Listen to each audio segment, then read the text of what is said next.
You're listening to Reading Fightin' Phillies baseball on the Our Phillies Radio Network.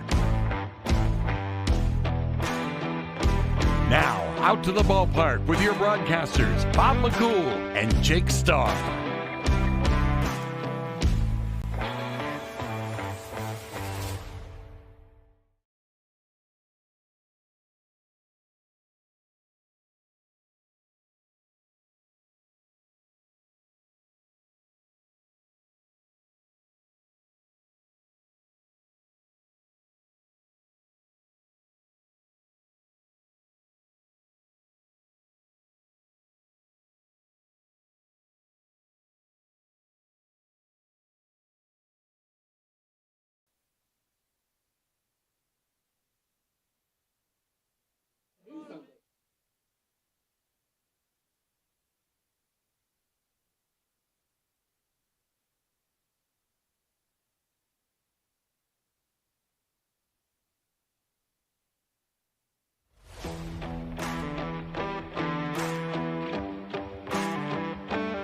You're listening to Reading Fightin' Phillies baseball on the Our Phillies Radio Network.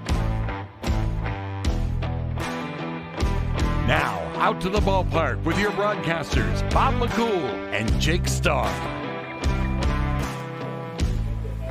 High above People's Natural Gas Field in Altoona, Pennsylvania, it is almost time for game number 4 of a 6-game set between the Reading Fightin' Phillies and the Altoona Curve. Welcome into the Our Phillies pregame show on the Reading Fightin' Phillies Radio Network. I'm your host, Jake Starr, and I'll also have play-by-play coverage of tonight's action from first pitch till final out and post-game coverage as well. It is a beautiful afternoon turn evening in Altoona. The temperatures could not be any better, just a smidge below 80 degrees. Had big storms that rolled through the state last night, hit Altoona pretty hard, but the field looks great. It has cooled down some, and it should be an amazing night for baseball here in Curve, PA. Tonight also a very special night at the ballpark here at People's Natural Gas Field.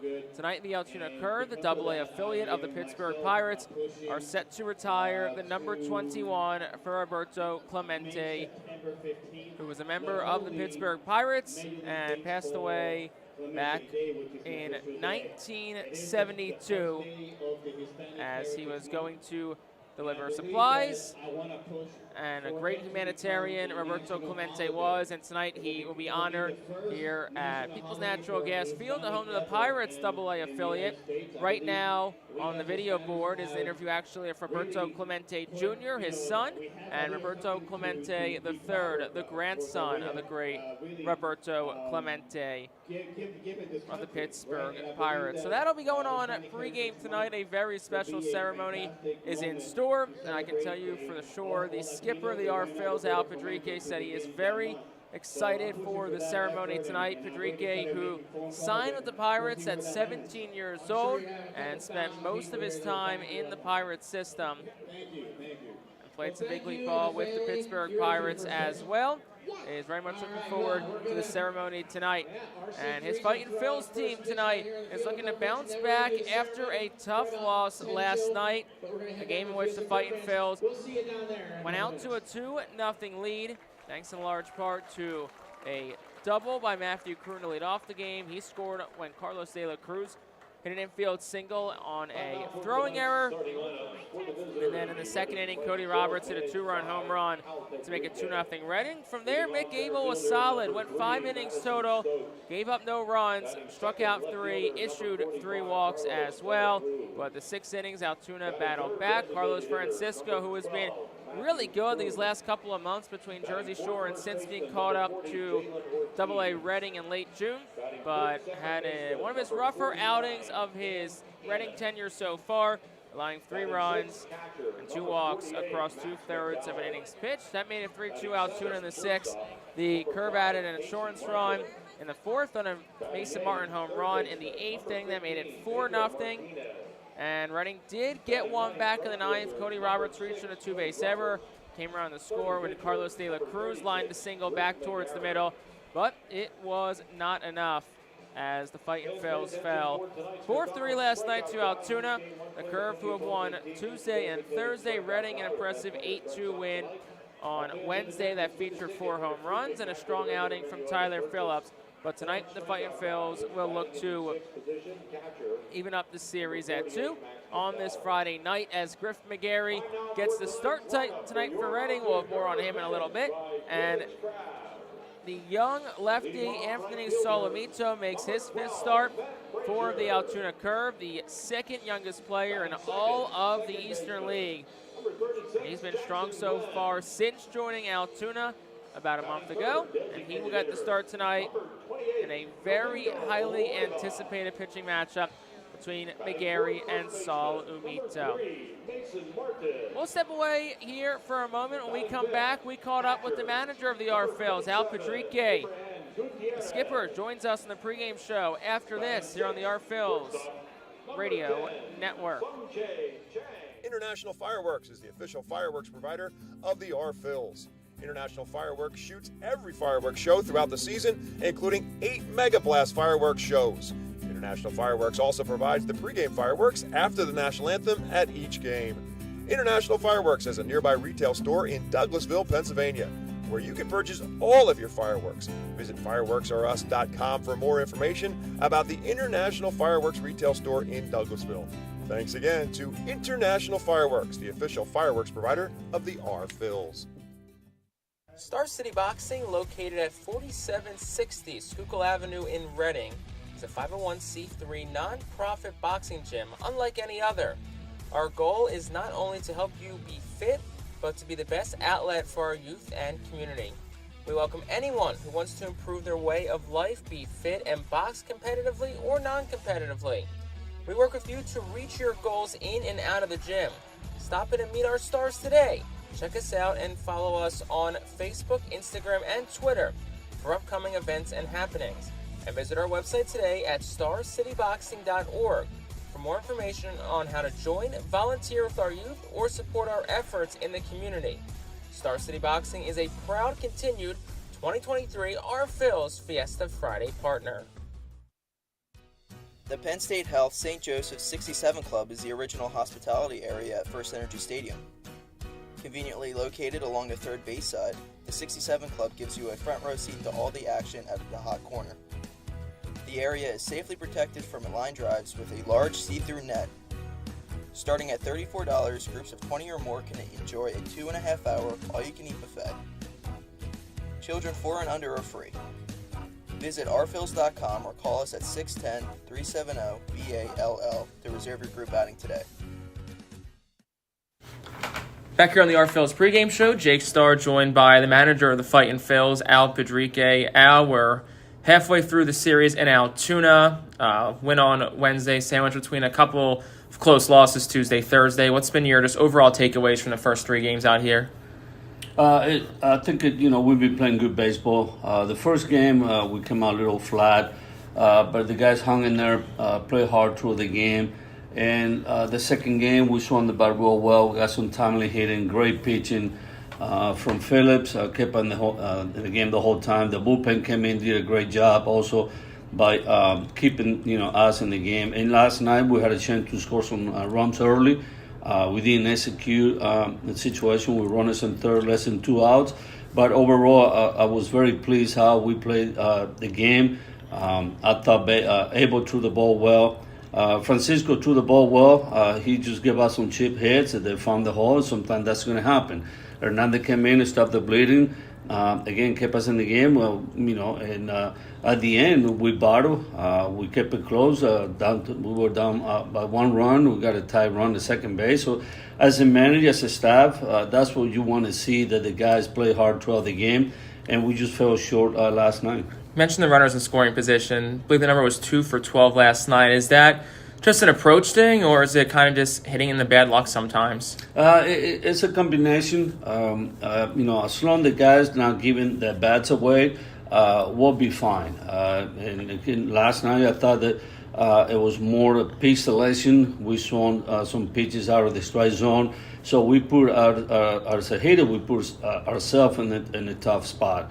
Anytime you do that, and then you're gonna have to chase the pitch, and that's what happened when you go 2 for 12. You're not gonna win a lot of games when you do that.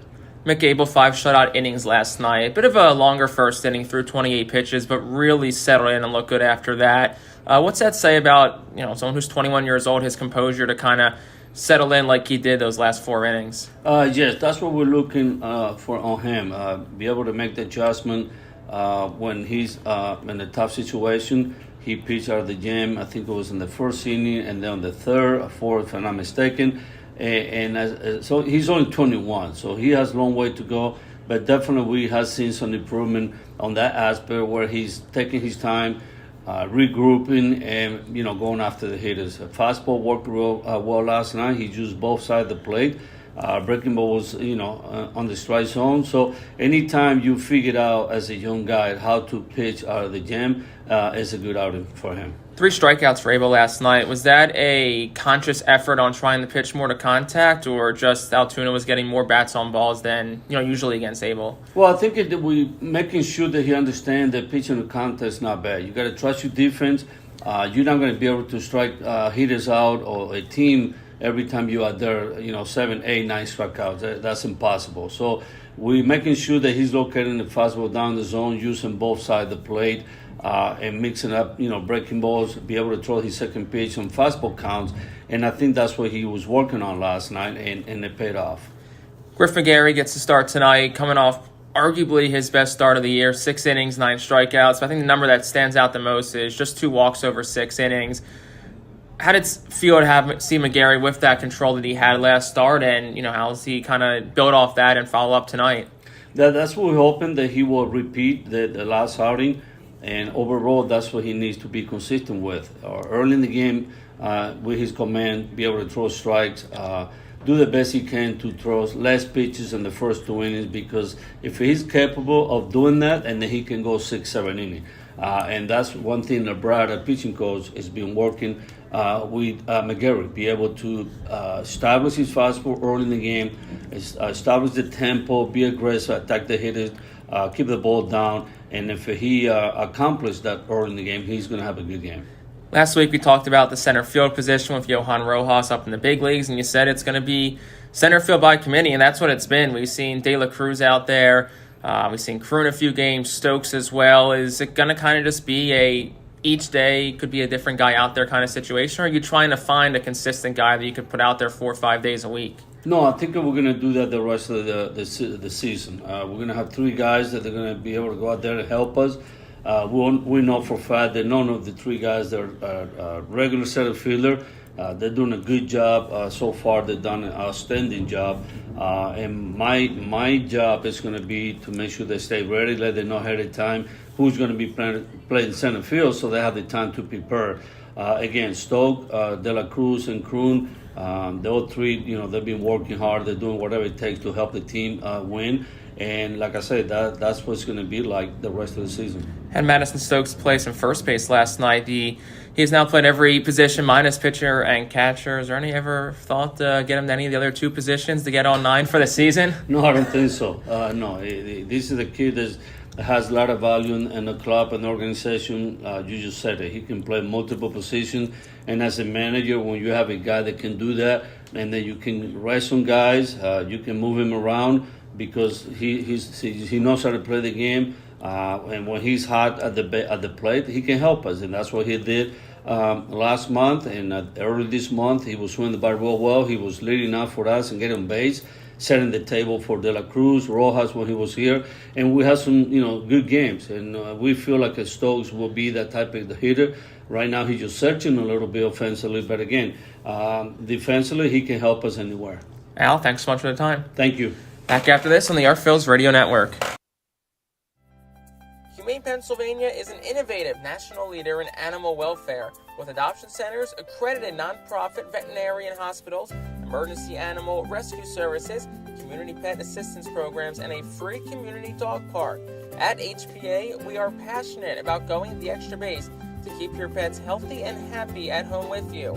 With a variety of services and different ways and times to access them and variable pricing, Humane Pennsylvania is here to provide your pets with exceptional care how, when, and where they need it. Visit humanepa.org for more information. White Star Tours and Travel Centers offers the R-Phillies fan road trip again this season. It's your chance to hit the road with other R-Phillies fans, see an R-Phillies road game, meet with an R-Phillies player, and also see an Iron Pigs and Phillies road game.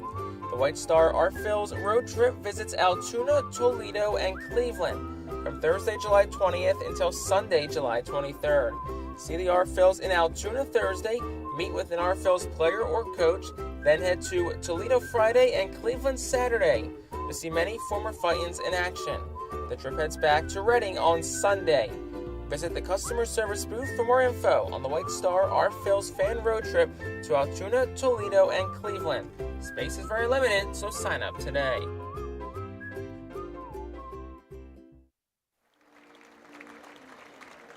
Back from People's Natural Gas Field in Altoona. You can hear by the applause below us just moments ago, the Roberto Clemente number has officially been retired by the Altoona Curve. The 21 sits on the light pole closest to the right field line here at People's Natural Gas Field. The number 21 will sit 21 feet above the ground. For number 21, Clemente, just like the right field wall at PNC Park is 21 feet up for Roberto Clemente. And, of course, Clemente, a right fielder, so it is positioned in right field. So we're a little more than 5 minutes away from first pitch, just awaiting the national anthem. Lineup cards have been exchanged. Griff McGarry finishes up his warm-up tosses in the R-Phillies bullpen. Anthony Solomito did the same a couple of moments ago. And take a quick look around the Eastern League for tonight. And take a look at last night's results as well. Take a look back to last night. New Hampshire, 7-4 win over Portland yesterday afternoon. Altoona, of course, a 4-3 win over Reading. Binghamton beat Erie last night, 8-6. Harrisburg, 10-3 over Bowie. Akron and Richmond ended early in 5 innings. Richmond got the official win, 3-2. And in the Somerset Hartford game, the Patriots in 11 innings, they beat the Yard Goats 6-4. For tonight, Reading, Altoona, New Hampshire, Portland, both soon to get underway, a little bit after 6 o'clock. And then the rest of the slate, 3 7:05s and a 7:10. Erie at Binghamton at 7:05. Harrisburg at Bowie at 7:05. Richmond at Akron at 7:05. And Somerset at Hartford at 7:10 up at Dunkin' Donuts Park. So with that, take a look at where we sit standings-wise. Northeast, Portland in first place at 13-5. Hartford in second, 9-8, 3.5 back. And your Fightin' Phils are 8-9, 4.5 back. In the Northeast Division, they're tied with Somerset for third. Binghamton, then New Hampshire round out the Northeast standings. In the Southwest, Richmond regained possession of first place. They're 11-7. Erie is 10-7. They're in second place. Akron and Bowie tied for third. Both are at 500, 9-9. Altoona at 7-8. Harrisburg at 8-10. Round out the Southwest Division. So pretty much like the first half was, the Northeast has some separation at the top, and the Southwest Division is pretty much neck and neck like it was in the first half. Erie, of course, won the first half Southwest title, and the Northeast title went to Somerset, who leapfrogged Portland the last couple of weeks of the regular season's first half. Some recent roster moves for the Fightin' Phils. Didn't have a chance to hit on it yesterday. Mick Abel, of course, off the development list. Andrew Schultz was placed on the development list. And Jake Thompson, who signed at the Fightin' Phils about a month and a half ago, was released yesterday from his contract with the Phillies. Altoona Curve come out of the dugout, take the field, led by tonight's starting pitcher, Anthony Solomito. And also the Fightin' Phils and Curve come out of their respective dugouts and get ready for tonight's national anthem. We'll step aside for the anthem, lineups, and first pitch. Coming at you right after this here on the Reading Fightin' Phils Radio Network. Can't make it to the ballpark? the Our Phillies Radio Network has you covered. Legendary Berks County broadcaster Bob McCool is joined by Jake Starr, and they'll bring you radio coverage of all 69 Our Phillies home games in 2023. Tune in on the Fightin' Phillies YouTube channel, Twitch account, Facebook page, or at ourphillies.com/radio. The Savage Auto Group Ram Club puts you close to the action on the field with seating in the front 2 rows located directly behind the Fightin' Phillies bullpen down the right field line. Fans will enjoy terrific waitress service and have counter space for their food and drink. Fans can reserve the area for 36 people or book any amount of tickets. Keep up with everything Our Phillies on social media. Follow us for exclusive content such as highlights, interviews, features, and much more. Find us on Twitter at Reading Fightin', on Instagram at Fightin', on Facebook by searching Reading Fightin' Phillies, and even on TikTok. Keep up with one of the mostly followed teams in all of minor league baseball on social media. Like what's still there, oh say does that star-spangled banner yet wave o'er the land of the free and the home of the brave.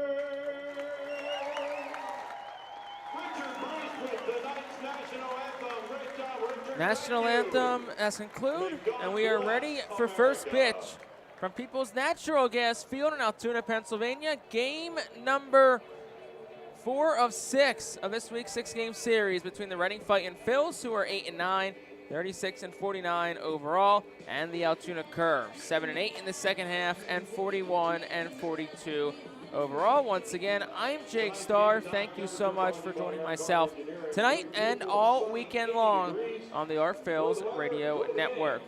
Game number 87 for the Fightins, game number 83 for the Curve, and here is how Al Padrique, who sits just 10 wins shy of 1,000 in his professional managerial career, his lineup is set, presented by Golden Oaks Landscaping. Madison Stokes leads off in center. Carlos De La Cruz bats second. He'll play left. Matthew Kroons at the 8th tonight. He'll bat third. Jalen Ortiz cleans things up and plays first. Cam Cannon will play second, bat fifth. Max McDowell, 6th, the catcher. Casey Martin, 7th. At shortstop, Pedro Martinez is the third baseman, bats 8th. Cody Roberts plays right field tonight and will bat 9th. Once again, that's Stokes, De La Cruz, Kroon, Ortiz, Cannon, McDowell, Martin, Martinez, and Roberts. Anthony Solomito, the Pirates' number 5 overall prospect, just 20 years old, gets the start tonight. A second-round draft pick in 2021 out of Bishop Eustis High School in South Jersey, a Voorhees native. So very familiar with the Philadelphia Phillies organization. And tonight, the second youngest player in the Eastern League goes up against the team that he grew up watching. Madison Stokes digs in. First pitch of the night is dealt home and fouled straight back at 6:03. 79 degrees, partly cloudy at first pitch, presented by EPAWA Weather Consulting. 0-1, outside for a ball, it's 1-1. With Altoona, it's Solomito's 5th start, 1-1, a 2.37 ERA, 19 innings pitched. He's allowed 14 hits, 4 walks, 21 strikeouts. The lefty deals the 1-1. It's outside, 2-1. Very funky, herky-jerky delivery for Solomito, who stands at 6'2", 207 pounds. Deals the 2-1. Stokes swings and misses 2-2. Abraham Gutierrez catches. Mason Martin at first. Jackson Glenn second. Sung-Chae Cheng is at short. Claudio Finol plays third. Even count, 2-2 to Stokes. Here's the pitch. Up and away, counts full. Matt Frazier in left. Chavez Young in center. Lolo Sanchez plays right. Right to left infield, it's Martin, Glenn, Cheng, Finol. Right to left outfield, Frazier, Young, and Sanchez. The 3-2. Stokes fouls it off his front foot. Count stays full. Gutierrez and Solomito form the battery for Altoona. Madison Stokes takes a couple of extra seconds. Home plate umpire Jude Corey will ask for some new baseballs from the Altoona Bat Boy. Jude Corey, the crew chief for the staff, calls balls and strikes tonight. Marcelo Alfonso's at first. Z Zdenek will be at third. Madison Stokes digs back in from the right side. 3 balls, 2 strikes to him.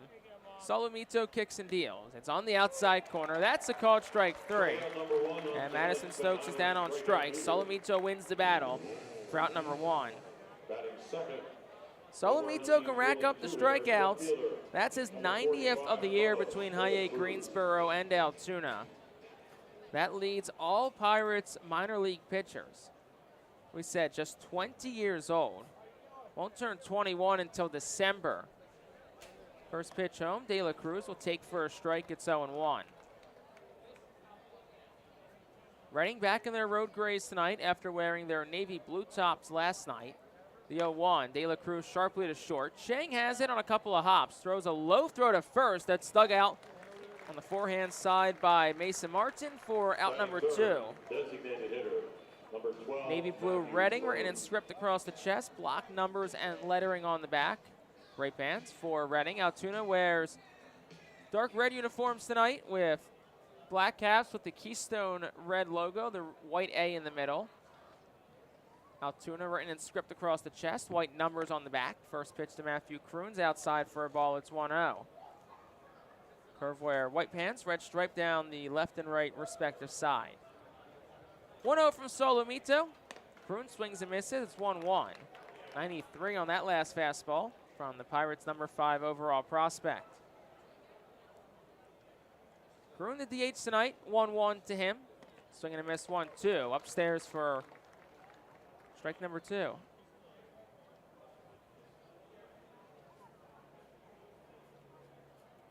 Kroon steps out, asks for and is granted time. Matthew Kroon, who was the leadoff hitter last night for Reading, led off the game with a double, eventually came around the score. 1-2 home from Solomito. That's in tight. Kroon has to shake his way out of the way of it. Counts even at 2. 1 for 5, a run scored last night for Matthew Kroon. 5 for 14 across this week's series so far. Here's the 2-2. That one is roped down the left field line, but it'll miss just foul towards the Reading bullpen down the left field line, and the count stays even at 2.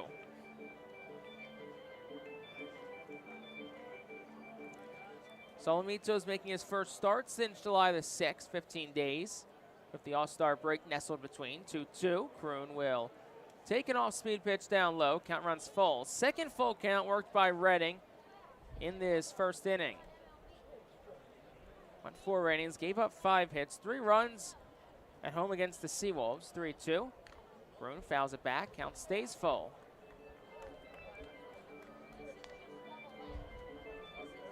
Two outs in the top of the first. Reading has certainly gotten pitches on Solomito. That last one was number 15 tonight.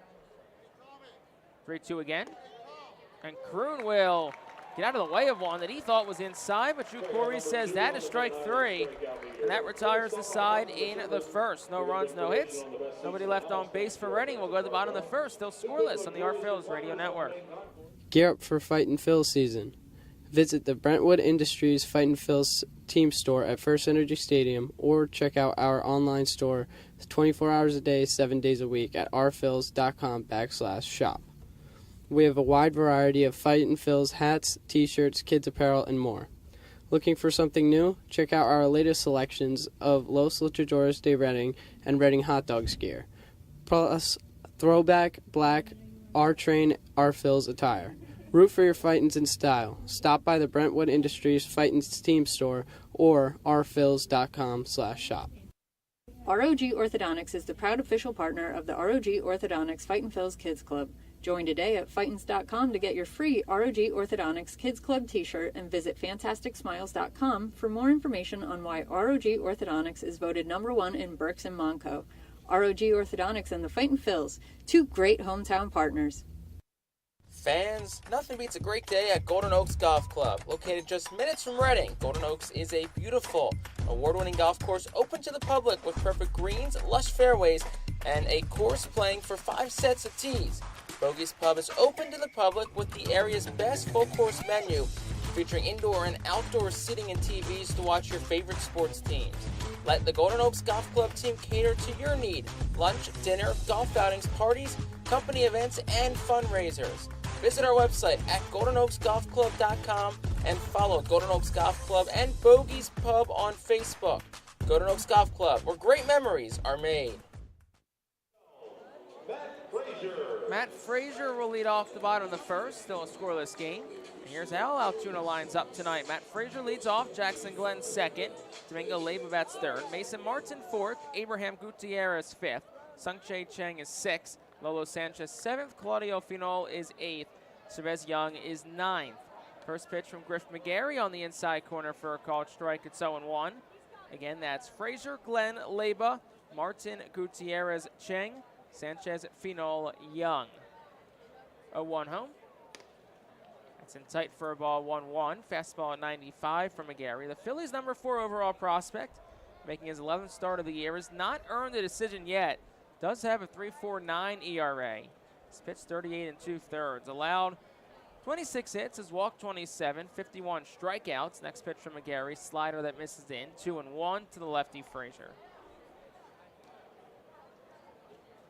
McGarry, 6'2", 190, right-handed pitcher, 24 years old, from San Francisco, California. Played his college ball at Virginia. 2-1, fouled straight back by Frazier, counts even at 2.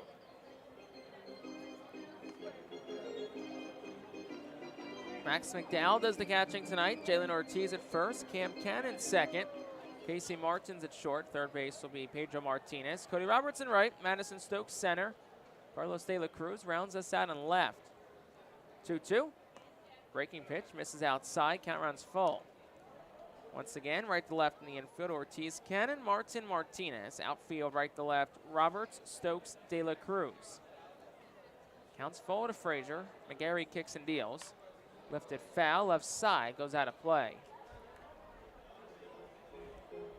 Cody Roberts plays right. He's mostly been a catcher. Madison Stokes in center.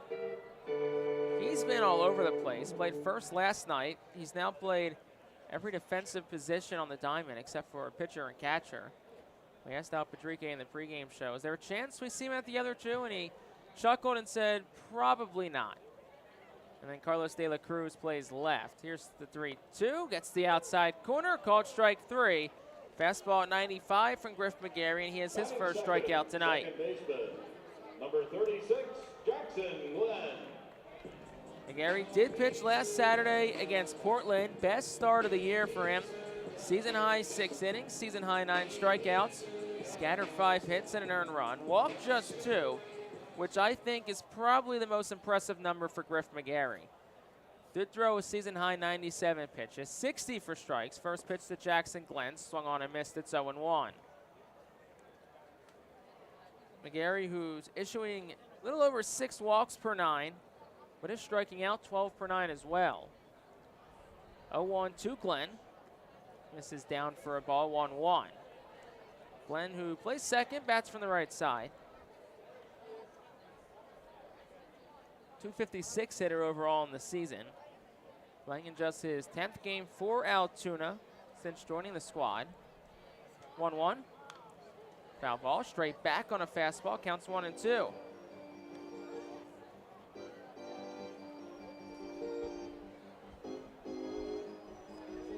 Glenn was called up to AA Altoona on July the 4th.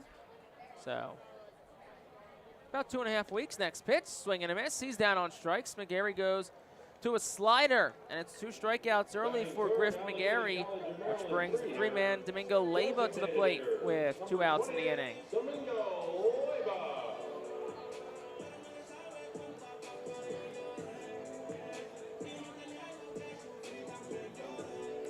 Leyva digs in from the left side.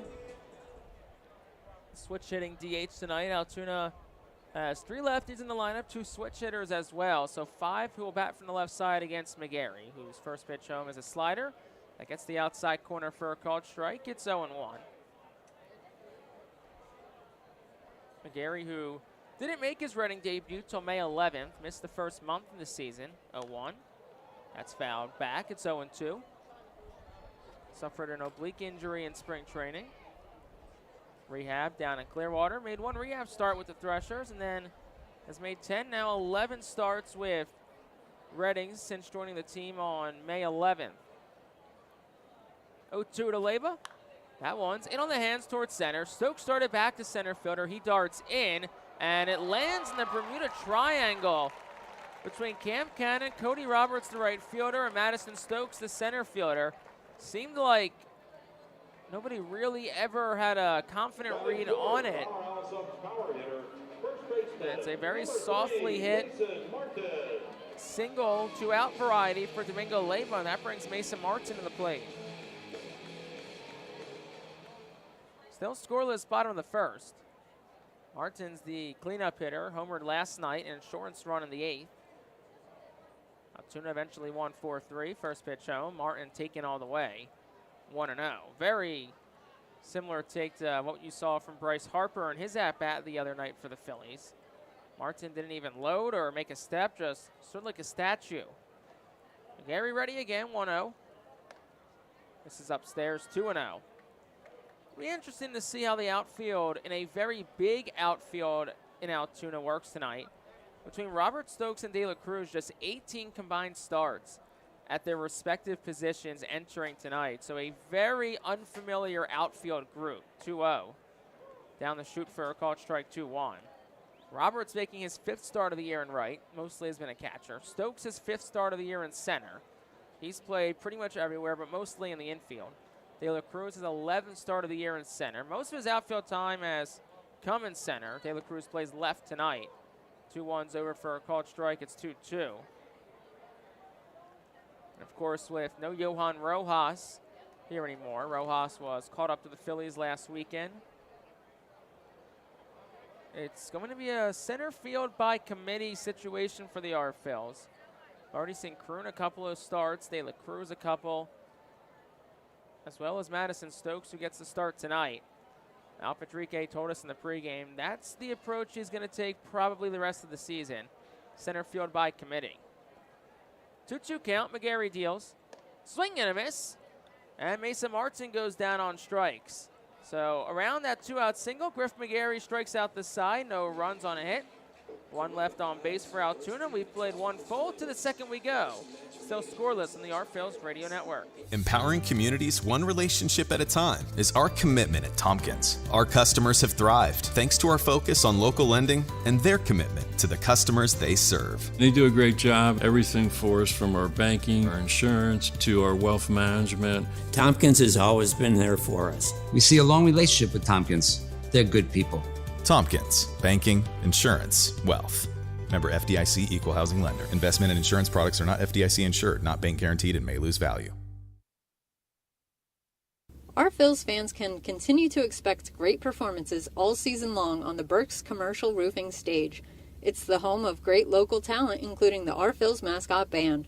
Burke's Commercial Roofing prides itself on being a locally owned and operated company that puts an emphasis on customer service. They provide free on-site estimates and can handle any size repair, restoration, or replacement. Visit burkscommercialroofing.com or call 610-717-3949 for more information. And don't forget to sit back, relax, and enjoy the show at the Burke's Commercial Roofing stage at America's Classic Ballpark. Burke's Packing is a family-owned and operated meat processor located here in Reading, specializing in hot dogs, ham, specialty meats, and more. Burke's Packing provides America's Classic Ballpark with quality products, including the highly acclaimed flat-top grilled hot dog. Join us for Burke's Packing Sunday Family Fun Days at Sunday home games all season long at First Energy Stadium.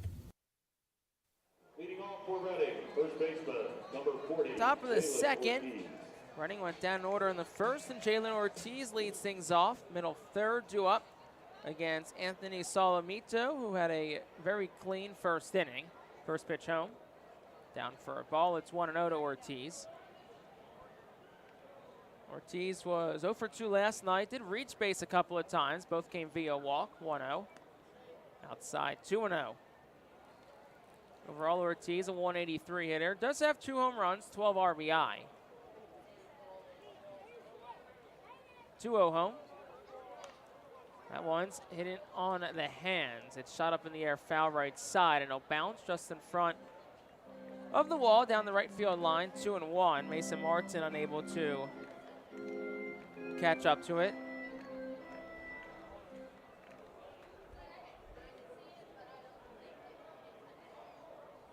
Solomito deals, and that's line towards right. Charging in hard is Frazier, and the right fielder will slide and make an impressive catch for the first out of the inning. Wasn't hit hard by Ortiz, jammed him on the hands, but looked like it hit off the bat, but Frazier makes an impressive sliding catch in right for the first out of the inning.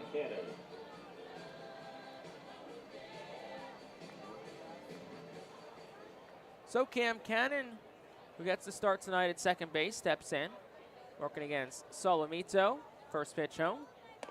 Upstairs for a ball. It's 1-0. No lefties today in Al Patrique's lineup. All four of his lefties, Dunn, Iser, Ratcliffe, Wilson, on the bench at least to start. 1-0. Upstairs 2-0.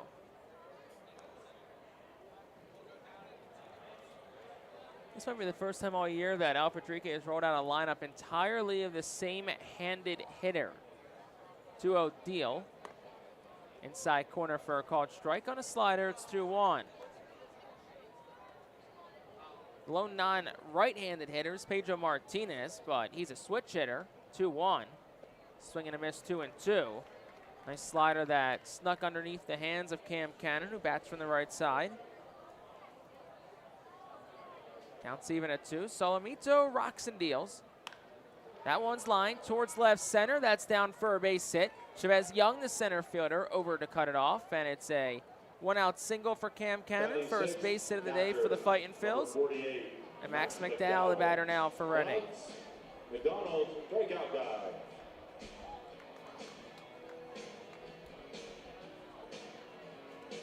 So Max McDowell digs in from the right side. First time tonight we'll see Anthony Solomito work out of the stretch as Cam Cannon leads off first. First pitch over for a called strike to McDowell. It's 0-1. McDowell, who didn't play last night. Roberts got the start at catcher. 0-1. That's in tight. Gets away from the catcher Gutierrez. Sneaks to the backstop. Allows Cannon to get the second. See what they ruled at. Looked like it hit off the mitt of Gutierrez, so it could be a pass ball. Could also be a wild pitch.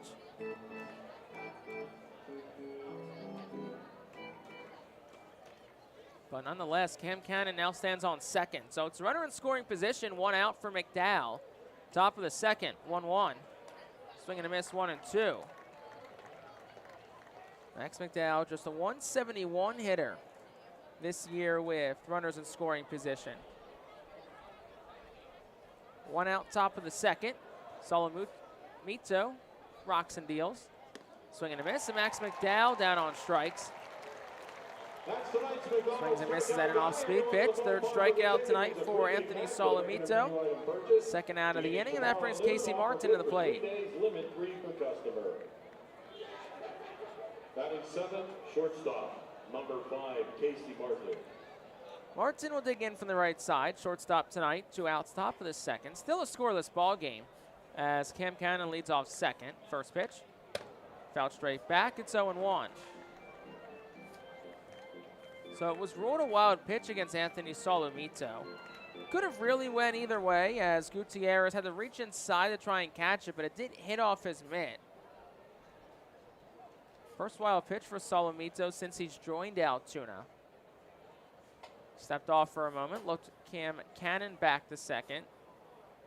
Second baseman Jackson Glenn shaded towards the bag, 0-1. At the knees for a called strike, 0-2.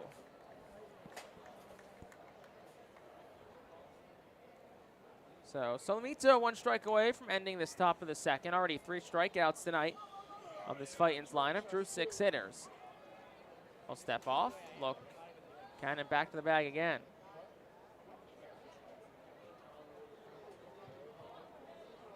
Casey Martin, a .222 hitter with runners in scoring position this year. 0-2. Sky to the air in the infield right side. Jackson Glenn, the second baseman, drifts towards the inner part of the dirt, makes the catch, and that will retire the side in the second. No runs for Reading. They did have a hit and they do leave one on base. We'll go to the bottom of the second. Still scoreless here on the Phillies Radio Network.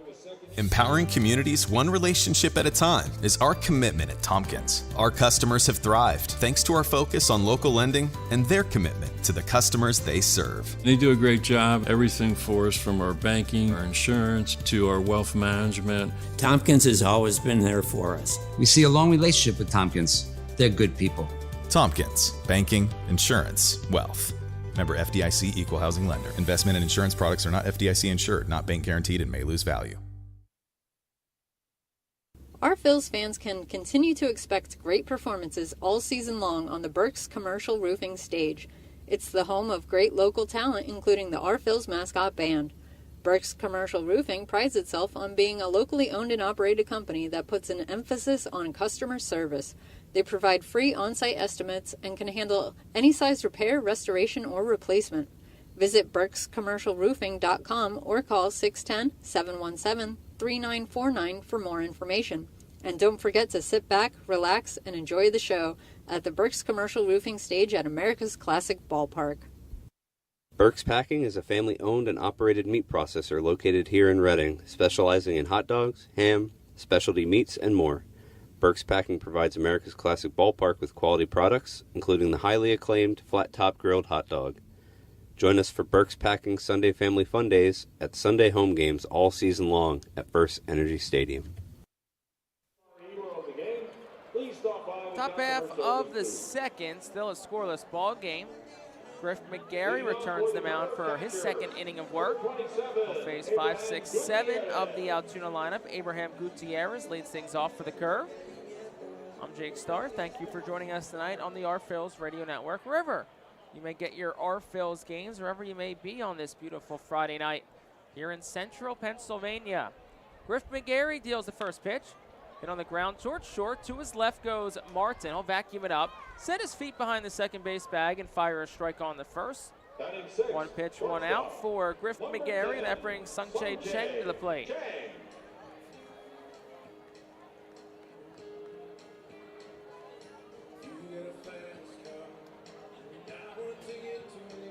So Cheng will dig in, one out in the bottom half of the second inning. He plays shortstop again tonight. Digs in from the left side. Slightly open stance. McGarry deals. First pitch over for a called strike. It's 0-1.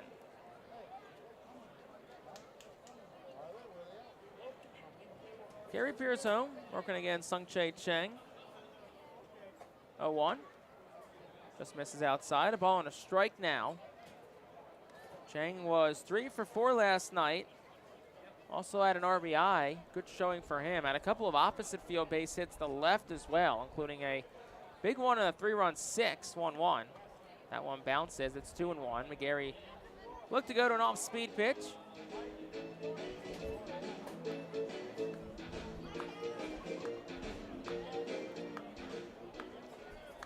Number 28 prospect in the Pirates organization awaits the 2-1. Swing and a miss. 2 balls and 2 strikes. Behind a fastball from McGarry at 94. Did play in this past March's World Baseball Classic for Chinese Taipei. Started the year in Greensboro before being called up to Altoona in late June. Here's the 2-2. That's fouled straight back. Count stays even at 2. Blue skies with some clouds out over the mountains here in Altoona, about 45 minutes southwest of State College, Pennsylvania, home, of course, to Penn State University. 2 balls, 2 strikes, 1 out to Sungchae Cheng. Here's the pitch. Ground ball chopped towards first. Jalen Ortiz stays down on it. He'll take it to the bag himself and touch up for out number 2. 2 quick outs for Griff McGarry. Brings Lolo Sanchez up. McGarry threw 19 pitches in the first inning. 6 so far in the second. So the Phillies' number 4 overall prospect looking for an efficient second inning. Saw a similar trend with Mick Abel last night. 28 pitch first inning, then really settled in for a strong 5. First pitch to Sanchez. Inside corner for a called strike. It's 0-1. Mass fastball at 95 from Griff McGarry. It's the first time McGarry has seen Altoona this 2023 season. 0-1, swing and a miss, 0-2. McGarry was still on the injured list when these two teams squared off back in April. Series in which the Curve won 3-2. Next pitch is down for a ball. It's 1-2.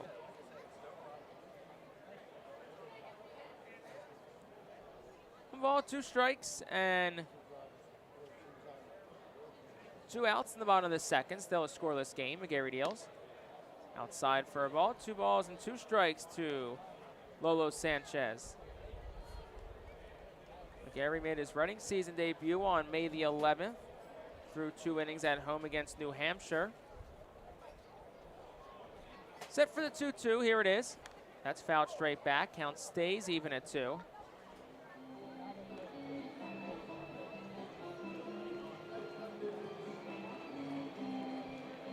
Gary also didn't see Altoona at all last year with Reading. Made his last appearance with the Phillies in September 2nd. And then went up to the Iron Pigs where he worked primarily as a reliever with Lehigh Valley. Reading came to Altoona the last week of the regular season last year. 2-2's pounding the dirt. Martinez backs way up on it. Fields it deep in the hole. Fires a strong throw across. And it's in time. That'll retire the side in the second. No runs, no hits. Nobody left on base for the Curve. We played 2. It's still scoreless here on the Phillies Radio Network. Cornwall Manor is an active senior living community on a 190-acre wooded campus in Cornwall, Lebanon County. The community offers independence and opportunities for wellness and fitness, as well as educational and musical programs and the peace of mind of having convenient health care on site. Cornwall Manor offers a range of residential choices from apartments to homes. Prospective residents are welcome to visit us for lunch and have a chance to learn more about the community. More information is available online at cornwallmanor.org. Cornwall Manor, celebrating 70 years of senior living. The Fightin Phils know who to call for trash and recycling services. A proven winner, JP Mascaro & Sons. The industry leader for over 50 years. Trust the familiar Mascaro Blue Elephant to provide dependable, quality service for your home or business. That's JP Mascaro & Sons, one of the top companies in its industry. Trash and recycling services for home, business, and industry. We are hiring and have open positions in Berks County. Check our website for open positions at jpmascaro.com or call 1-888-MASCARO. JP Mascaro & Sons, ready to serve you. Every time you grab an ice-cold 20-ounce Pepsi, you'll find a Pepsi emoji on the side of the bottle. So while the Pepsi delivers this, the Pepsi emoji delivers this. Ooh.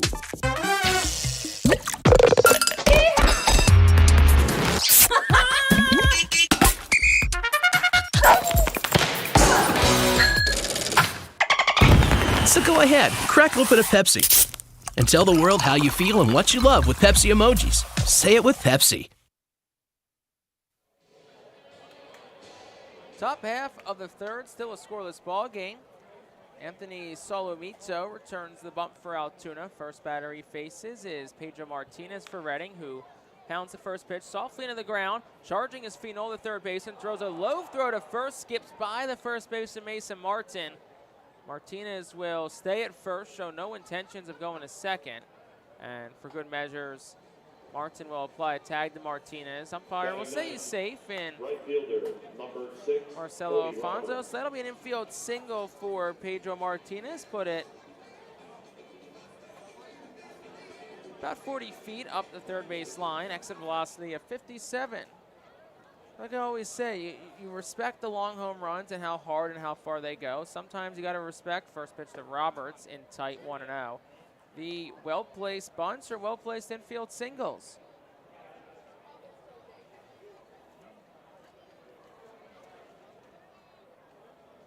One ball, no strikes to Cody Roberts. Martinez leads off first. Solomito will throw home. Outside corner for a called strike. It's 1-1.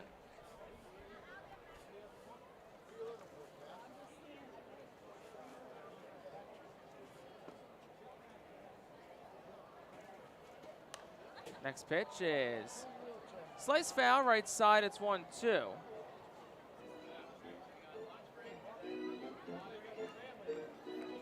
Nobody out in this top half of the third inning. Pedro Martinez leads off first. Batter's Cody Roberts. He'll step out and call time. Roberts, who started and played catcher last night, bats ninth tonight, at a home run in last night's game as well. Long pause from Solomito. Checks Martinez. He'll throw over, and Pedro Martinez will get back in standing up.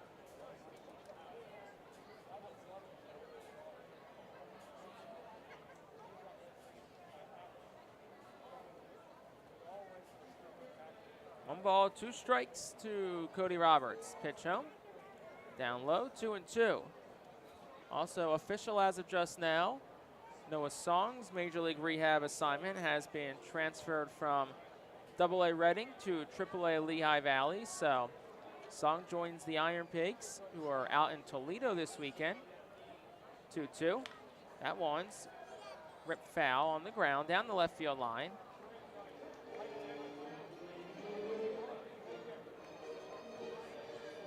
Ray Ricker, who's coaching third right now, picks it up and tosses it back to first base.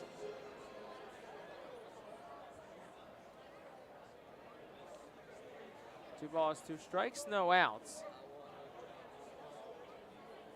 Pitch to Cody Roberts. That one is hit in the air, slices out of play, foul. It's 2-2. Looks like Oliver Dunn is coaching first for the Fightin Phils. So Ricker coaching third. Oliver Dunn is coaching first. 2 balls, 2 strikes, no outs.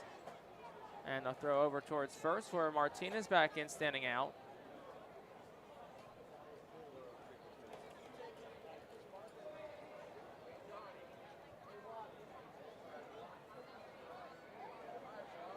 No outs in this top of the third. Runner does take off. Pitch is hit up the middle. It's over the glove of a leaping Jackson Glenn in the center, a base hit. Martinez never stopped. He goes to third. So he's first to third on the play. Cody Roberts is in first with a single, and his hot week continues. Man on the corners for Madison Stokes. Leadoff hitter, center fielder Madison Stokes.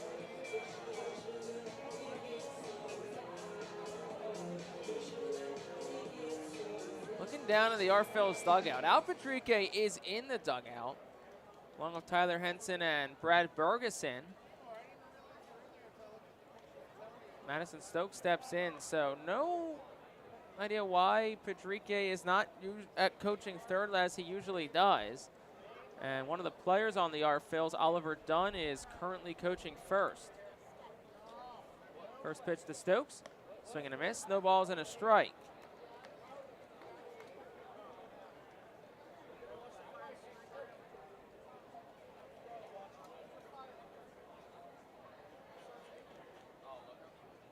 Oh, 1.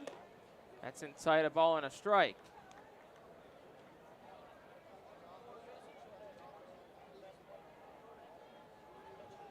No outs, men on first and third. Still a scoreless ball game in the top half of the third.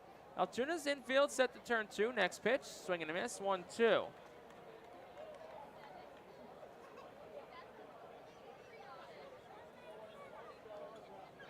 Of course, Al Patrique, the manager of this Phillies team. Tyler Henson, the hitting coach. Brad Bergeson, the pitching coach. Ray Ricker, also on the staff. Next pitch, in tight, it's 2-2.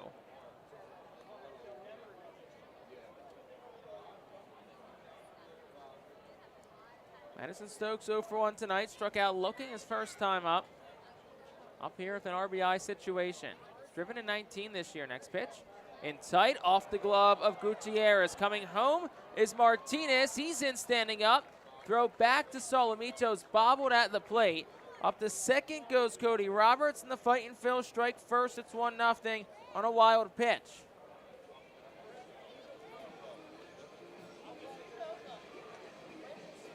Another similar one to last time where it was an inside pitch that Gutierrez couldn't handle. Not sure if there was a cross-up between pitcher and catcher. And it goes to the backstop, allows Martinez to score, and Roberts to advance to second. Next pitch, that's inside, ball 4. Madison Stokes works a walk, and it puts runners on first and second for Reading. Solomito's first walk of the night. third inning and pulling two-hitter, left fielder Carlos De La Cruz. Carlos De La Cruz digs in. Well, Oliver Dunn does look like a very good first base coach. Stopwatch in hand, talking to Madison Stokes.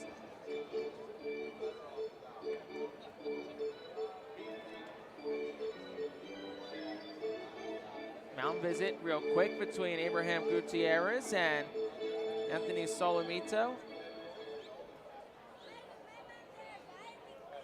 And Carlos De La Cruz digs in. Still nobody away, top half of the third. Reading now leads 1-0, runners on first and second.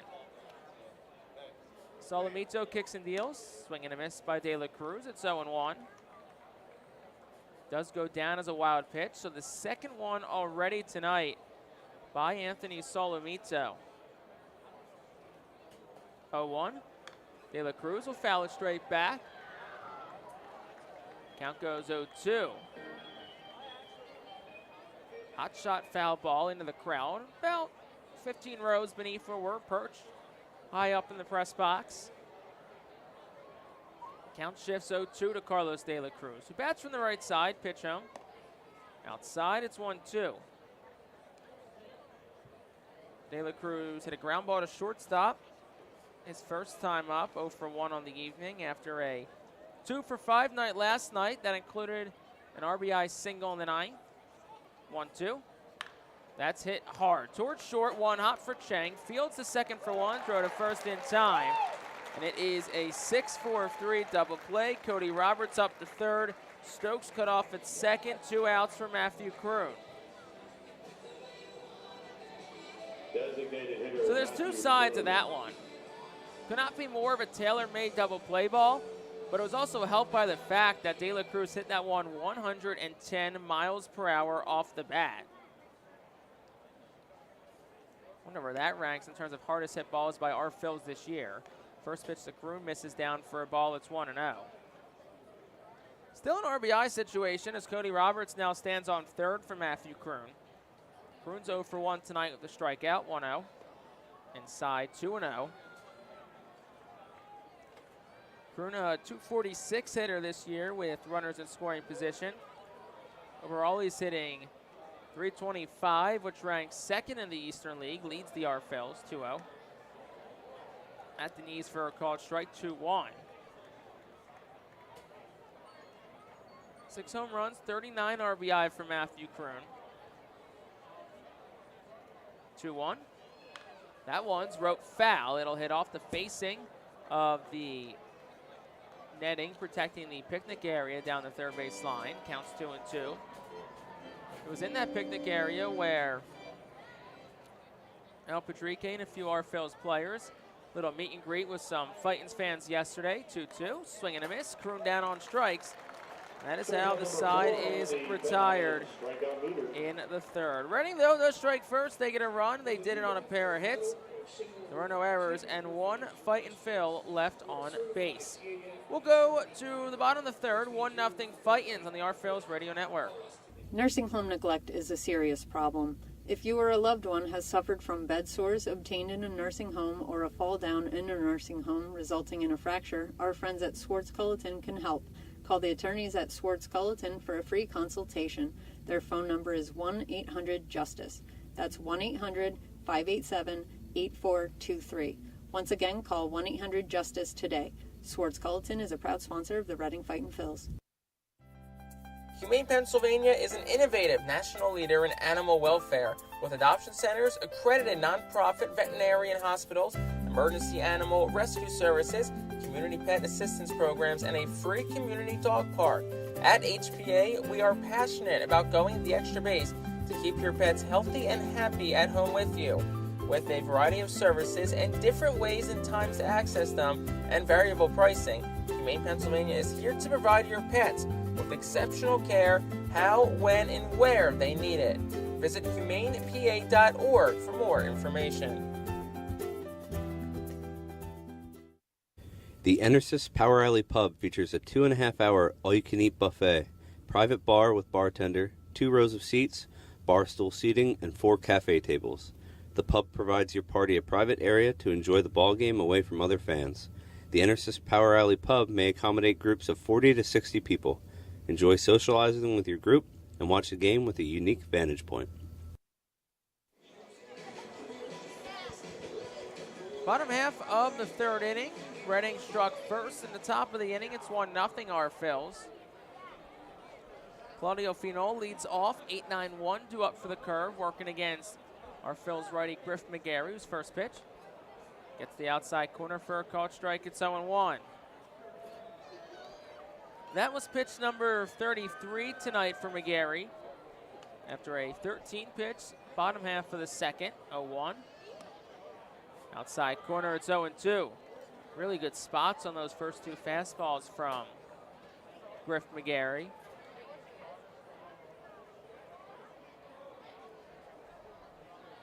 Here's the 0-2.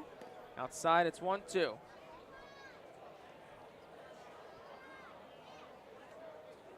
Finol had the night off last night.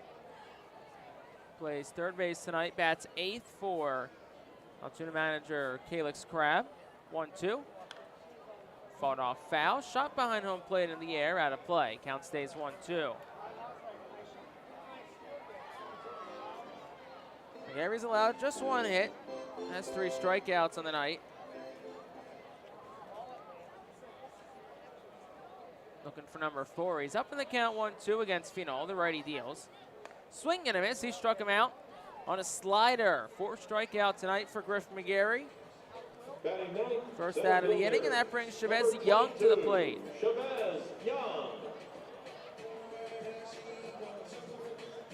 Young will dig in from the left side, prompting the entirety of the Phillies infield to shift that direction. Shortstop Casey Martin nearly playing behind the bag at second. As Young digs in, McGarry deals the first pitch.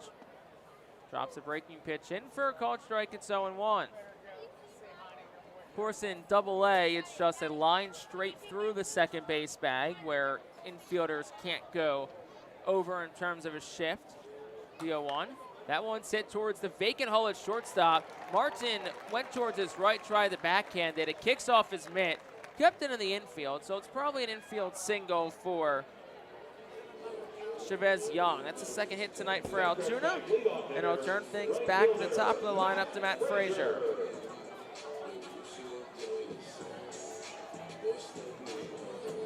Of course, in the Florida State League, there is the kind of the triangle that's drawn from the back of the second base bag, so it's a wider space that the second baseman and the shortstop aren't allowed to cross over. McGarry out of the stretch against Frazier. First pitch. Outside corner, it's 0-1. Last fastball at 95 from Griff McGarry. Hitting off first is Young. Jalen Ortiz, our Phil's first baseman, will hold him on. McGarry ready at the belt. Fires home. Swing and a miss. It's 0-2. Climb the ladder with the fastball.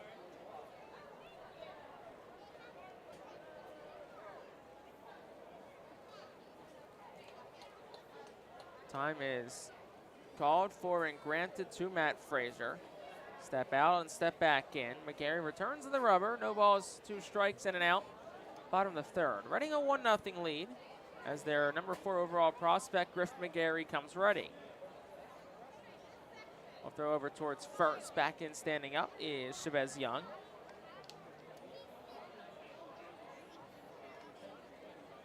Five for 7 in stolen bases this year across 24 games for Young. Who gets his lead off first?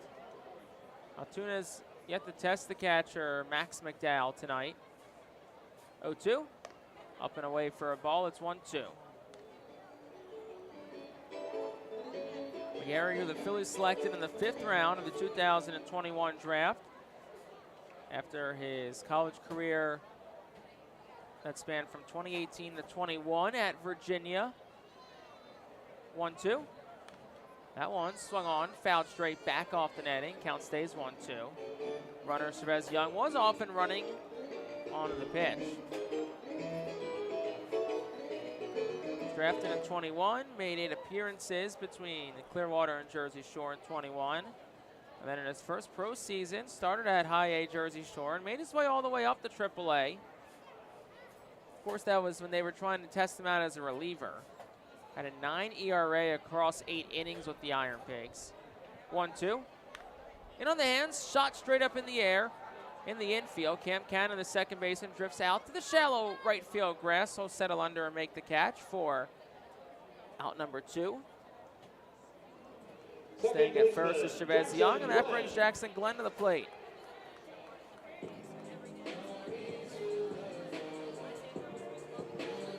And then McGarry likely was slated to start the year in Reading regardless, but after the IL stint with the spring training oblique injury, McGarry began the year in Reading, and he's been a starter all year long, making start number 11. First pitch, outside for a ball, it's 1-0. McGarry started 19 games last year, 12 with Jersey Shore, 7 with Reading, in 8 appearances with the Phillies. Here's the pitch. Swing and a miss, it's 1-1. Gary snapped the slider in.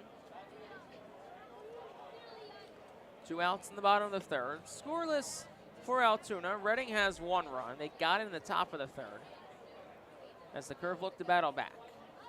1-1.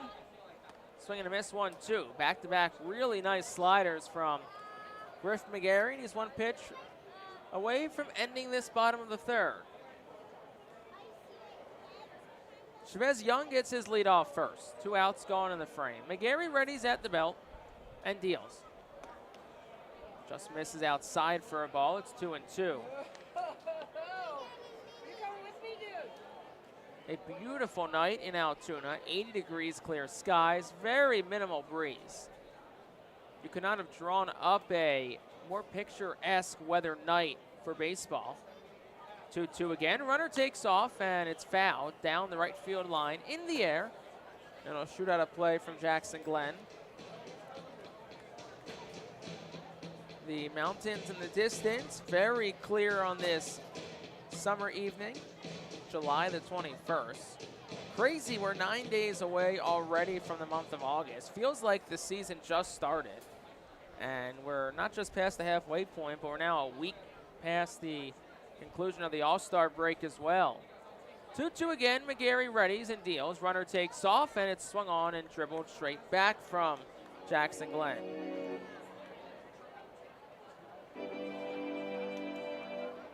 See if Chavez Young takes off again. He's taking his time getting back to first, probably trying to catch his breath after a couple of sprints back and forth. Jackson Glenn, the batter, a 5th-round pick out of Dallas Baptist. 2-2. Swing and a miss, struck him out on that slider. 5th strikeout tonight for Griff McGarry, and that will end the 3rd inning for Altoona. No runs on a hit, no errors, 1 left on base for the Curve. We played 3, Reading up 1-0 on the Phillies Radio Network. Nursing home neglect is a serious problem. If you or a loved one has suffered from bed sores obtained in a nursing home or a fall down in a nursing home resulting in a fracture, our friends at Swartz Culleton can help. Call the attorneys at Swartz Culleton for a free consultation. Their phone number is 1-800-JUSTICE. That's 1-800-587-8423. Once again, call 1-800-JUSTICE today. Swartz Culleton is a proud sponsor of the Reading Fightin' Phils. Are you looking for a reliable food distributor to meet all your culinary needs? Look no further than our trusted team at Feaser's Food Distributors. For over 120 years, our products have been sourced from the best farms and suppliers, ensuring that you get the best ingredients for your restaurant or organization. From fresh produce to premium meats, Feaser's supplies everything but the appetite. Visit Feasers.com today to experience the difference in working with a top-tier, family-owned food distributor. Feaser's, your partner for success in the kitchen. Looking for a fast and hassle-free way to get your snacks and non-perishable groceries? Look no further than FeasersDirect.com. With just a few clicks, discover the convenience of having your culinary essentials ready for a pickup at our headquarters in Harrisburg. The Reading Fightin' Phils are pleased to present you with their classic game program, all electronically. This program has information on the coaching staff, player roster, and front office staff. It also includes feature stories and alumni reports on all of your favorite guys who spent time in Baseball Town. Visit ourphils.com/programs to check it out.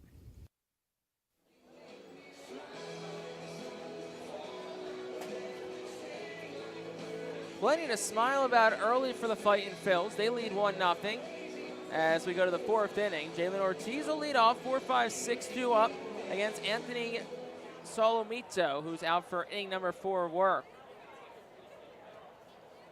First pitch home to Jalen Ortiz is a little cue shot towards first. Charging to first base at Martin. He'll flip to the pitcher Solomito, who never took off for the bag. So Jalen Ortiz is in with what's likely an infield single.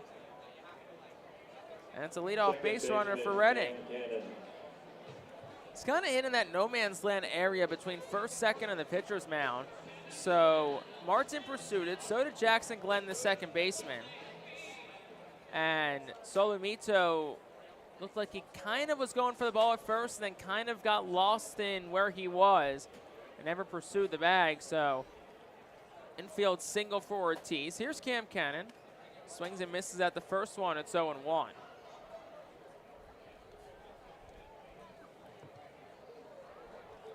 Cannon's already reached base once tonight. Lined a single back towards the middle his last time up in the second. 0-1. Lifted in the air, not deep right field. Back goes Glenn, the second baseman. Ins Frazier, the right fielder. Wynn took it for a ride at the last moment as Frazier had the drift towards his right, but he's under and makes the catch for out number 1.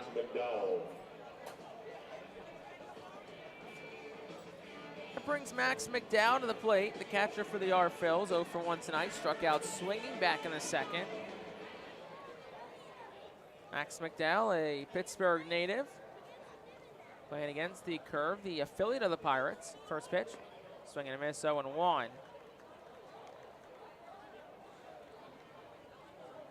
Dow, who grew up in Pittsburgh, played his college baseball with UConn, the Huskies, up in Connecticut. 0-1. McDowell hits it towards short. Diving is Chang. It's off his glove with the backhand. Throws the first on the recovery, and he still got him. Nice job by Sung-Chae Chang to stay with it after he bobbled it on a sliding backhand move to his right. Ortiz does get up to second, but McDowell retired. 2 outs in the inning for Casey Martin.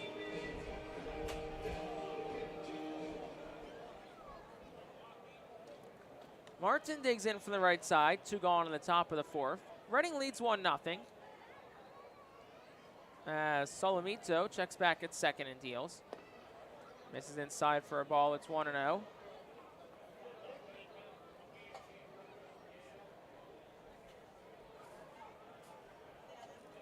Leading off second, Jalen Ortiz. He reached on the infield single.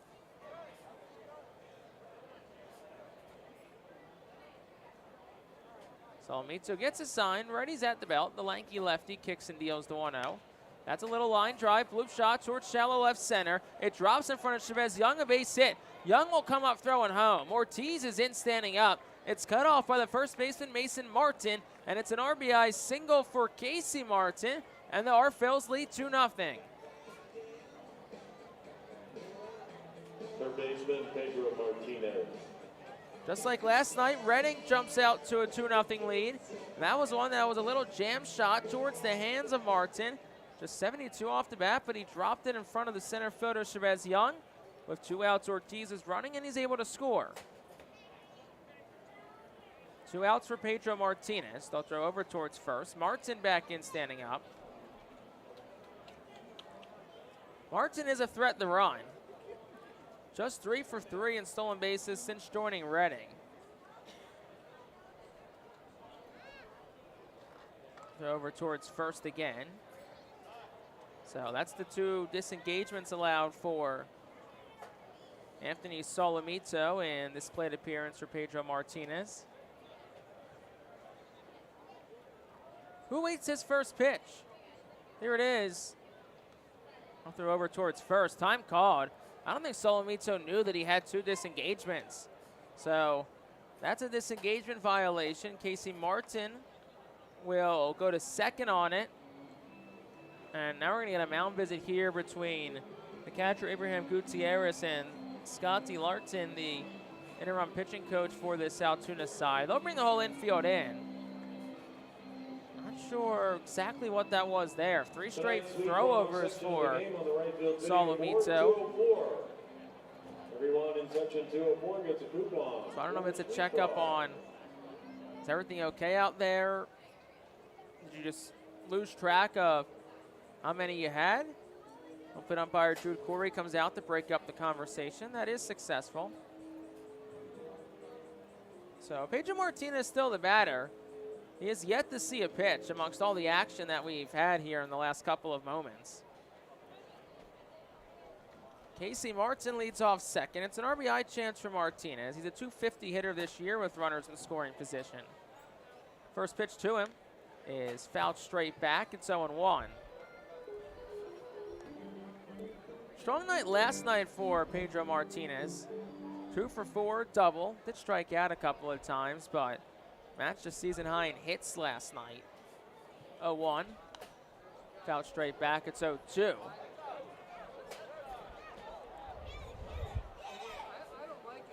Solomito, who pitched a scoreless first and second, has been tagged for a run each in the third and fourth. He's looking to keep it at that. Redding is looking to put a crooked number up.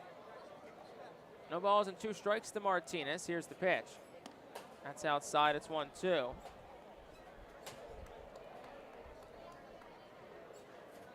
2-0 Reading leads. Top half of the fourth. Ball and 2 strikes to Martinez. Here's the pitch. Martin goes. It's swung on and missed by Pedro Martinez. Held on by the catcher, Abraham Gutierrez, and that is how the side retired in this 4th inning. Reading, though, does get a run. They do it on a pair of hits. No errors and 1 Fightin' Phil left on base. We'll go to the bottom of the 4th. Reading up 2-0 on the Phillies Radio Network. The Louisiana Swamplands.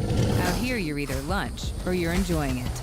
Make sure you end up on top with the all-powerful lineup of Kia SUVs, like the Telluride, Sportage, and Sorento, equipped with available all-wheel drive, higher ground clearance, and the interior capacity to bring everything you need, so you'll always remain more than a gator's length ahead. Visit your local Kia dealer today to find your next adventure in our ever-capable lineup of SUVs. Kia, movement that inspires. Call 800-3334-KIA for details. Always drive safely. When the Reading Fightin' Phils get hungry, we turn to our team feed partners. Special thanks to Chick-fil-A, Pizza Como USA, Railroad House, Why Missing Restaurant and Bakery, Jersey Mike's Subs, Mimo's Italian Restaurant and Bakery, Subway, and Clean Eats for making sure the Fightin' Phils front office is never hungry on game day. Our staff enjoys delicious meals from our team feed partners. Don't take our word for it. Find out for yourself today. The award-winning Reading Hospital Tower Health Pool Party provides an unforgettable night out with family and friends. Enjoy a baseball game while swimming in the 87-degree heated pool directly behind the right field home run wall. Plus 2.5 hours of all-you-can-eat buffet, photos, and autographs with the crazy hot dog vendor and the Fightin' Phils mascot band. Regular season tickets start at $33 per person for groups of 20 or more. Give us a call today at 610-370-BALL. Designated hitter Domingo Leyva. Domingo Leyva will get things rolling in the bottom of the 4th. Altoona chasing a 2-0 deficit to the Reading Fightin' Phils. Griff McGarry, who's allowed 2 hits tonight, 5 strikeouts, has yet to walk a batter. Back out for his 4th inning of work. First pitch, he'll deal home. That's a little dribbler out in front of the plate. Scooped by Max McDowell. He'll set his feet, throw to first in time. So 1 pitch, 1 out for Griff McGarry. Brings Mason Martin to the plate. Very reminiscent, if you're trying to picture it, of the last out of the Roy Halladay no-hitter against the Cincinnati Reds in Game 1 of the 2010 National League Division Series. Maybe not hit as far out in front of the plate, but still a very similar swing, hit, and play by the catcher. First pitch home. Martin will take it for a called strike. Roy Halladay, who spent 2010 through 13 with the Phillies, tragically passed away in 2017. 0-1, swing and a miss, 0-2. Halladay, a member of the Phillies Wall of Fame, the Major League Baseball Hall of Fame, had his number retired by the Phillies a couple of summers ago in 2021. Beautiful ceremony in August of that year. Actually catching up with Tyler Phillips, one of the Phil starting pitchers, and someone who also grew up a Phillies fan in Phillips. We were just talking about the era of Halladay, Hamels, and how when Phillips was in the Rangers organization, he actually got a chance to meet and know Cole Hamels. 0-2 home. Outside 1-2. And one of the names that he mentioned that he really wishes would have had a chance to meet, or now being in the Phillies system would have a chance to interact with, was Roy Halladay. 1-2. Gets the outside corner. That's a called strike 3. 6 strikeout tonight for Griff McGarry through 3 2/3. And 2 quick outs now for Abraham Gutierrez. But Halladay is one of those great pitchers, but also great people and great minds. And Phillips was saying how he'd just love to have a chance to pick Roy Halladay's mind, because one of the most tireless workers I think baseball's ever seen has been Roy Halladay. Plenty of stories about him in spring training at the complex 3-4 in the morning. First pitch home is shot foul to the right side. Out of play, it's 0-1. And would start games and then be done, and couldn't meet with the media because he was so focused on his post-game regimen. 0-1 to Gutierrez. Awkward swing and a miss on a fastball that was up and into the righty. It's 0-2. 2 outs in the bottom of the 4th. 2-0, Reading leads. Griff McGarry continues to churn along.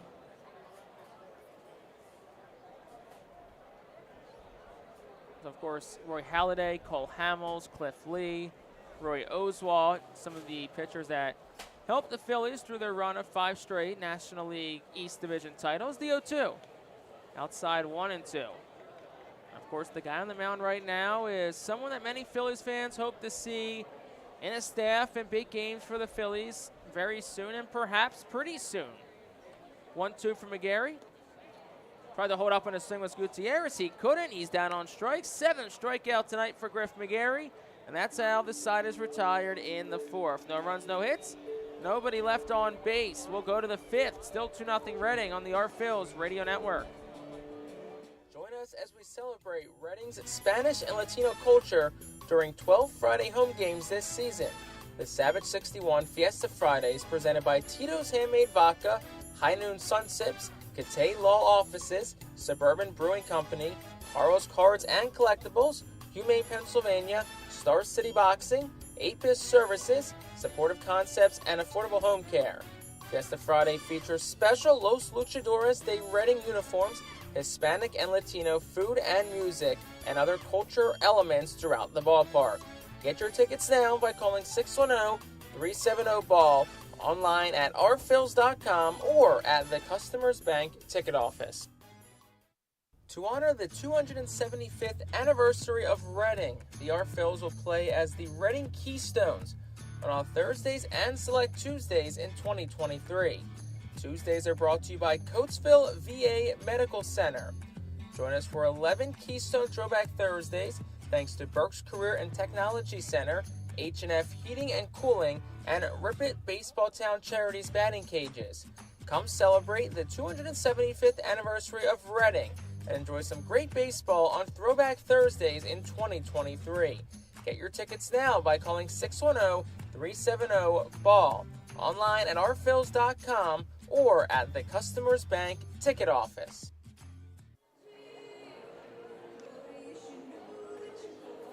Top of the 5th inning, 2-0. Our Phils have the lead. Looking for more, 9-1-2. 2 up for the Fightin' Phils. Starting with Cody Roberts, they'll go against Anthony Solometto, who's out for his 5th inning of work. There is action in the Altoona Curve bullpen. First pitch home is dribbled foul towards the third base coach's box, where third base coach for tonight, Ray Ricker, will walk over and chase it down.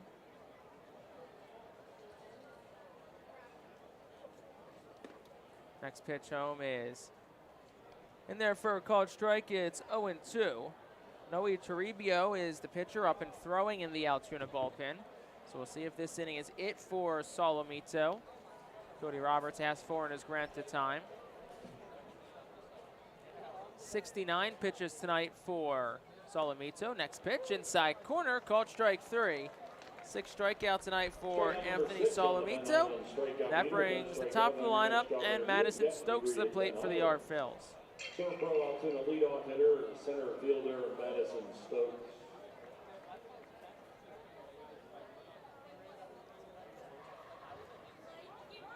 Stokes digs in from the right side. He's 0 for 1 tonight. First pitch. Outside corner for a called strike, 0-1. Fastball at 92 from Solomito. 0-1. In tight 1-1.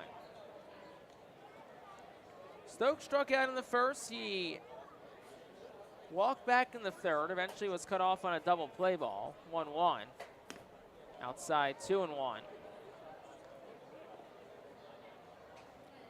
Stokes, who's 236 on the year, 4 home runs, 19 RBI. 2-1. Swing and a miss, 2-2. Went upstairs with an off-speed pitch, and Stokes was under it. Stokes, who entered last night's game as a pinch runner and stayed in the game to play first base. Stokes now has played every position on the diamond, minus pitcher or catcher this year, 2-2. Right at the letters, called strike 3. Back-to-back strikeouts looking for Anthony Solomito, his 7th tonight. And that'll bring Carlos De La Cruz to the plate with 2 outs.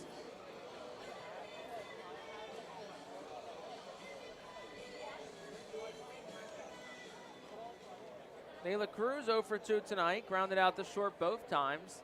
Second of which was a double play. First pitch, that one's fouled straight back. It's 0-1.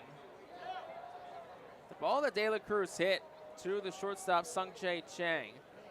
110 off the bat. 0-1 misses outside, 1-1. Probably one of the hardest hit outs that a member of the Phillies have hit into this year. If not just one of the hardest hit balls in total. 1-1 home. Lifted in the air well, out towards left center field. Chavez Young gives chase. At the track, at the wall, he leaps, and that ball is gone. Carlos De La Cruz, his 18th home run of the year on a ball that was absolutely walloped. 421 feet, 103 off the bat, and the Fightin' Phils extend their lead. It's 3-0. Designated hitter Matthew Cruz. It was an off-speed pitch that hung a little bit too much up in the zone. And Carlos De La Cruz deposited it well into the grass in left center field. Well, Calyx Crab is out from the dugout. The night is over for Anthony Solomito. And Noe Toribio will enter. It's now Alvernia University Golden Wolves. Call to the bullpen. Step into your future with the Alvernia University Golden Wolves. Back after this on the Phillies Radio Network. For top-flight local jobs, go with who you know. JP Mascaro & Sons are a leading waste removal company. To meet today's employment and service demands, Mascaro is upgrading its already highly competitive employee wage and benefit package for drivers, collection crew helpers, and other positions. Call 888-MASCARO, M-A-S-C-A-R-O, for details. Work for an established, local, family business committed to its employees. Again, call 888-MASCARO today or apply online at www.jpmascaro.com. Cornwall Manor is an active senior living community on a 190-acre wooded campus in Cornwall, Lebanon County. The community offers independence and opportunities for wellness and fitness, as well as educational and musical programs, and the peace of mind of having convenient health care on site. Cornwall Manor offers a range of residential choices from apartments to homes. Prospective residents are welcome to visit us for lunch and have a chance to learn more about the community. More information is available online at cornwallmanor.org. Cornwall Manor, celebrating 70 years of senior living. ROG Orthodontics is the proud official partner of the ROG Orthodontics Fightin' Phil's Kids Club. Join today at Fightins.com to get your free ROG Orthodontics Kids Club t-shirt and visit FantasticSmiles.com for more information on why ROG Orthodontics is voted #1 in Berks and Monco. ROG Orthodontics and the Fightin' Phils, two great hometown partners.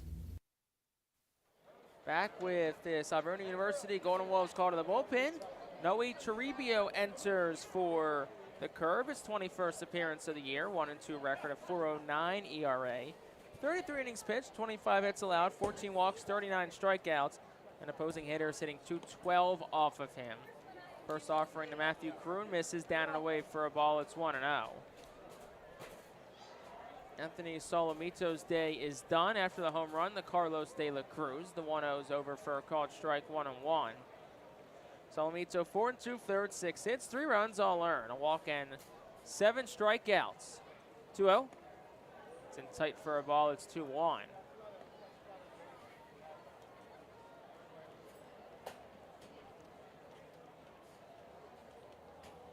Toribio kicks and deals. Down low for a ball. It's 3-1 to Matthew Kroon.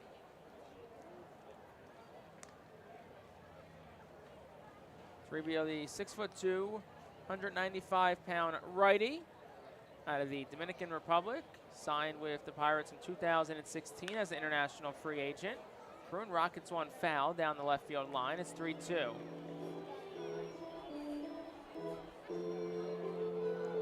Signed with the Pirates as a 16-year-old in 2016 for $100,000. Now has worked his way up to Double-A Altoona. Next pitch to Kroon. He takes it down the chute. That's a called strike 3, and that will retire the side in the 5th. But Reading does get a run on the Carlos De La Cruz home run. That was the lone hit. Nobody left. We're halfway through in Curve, PA.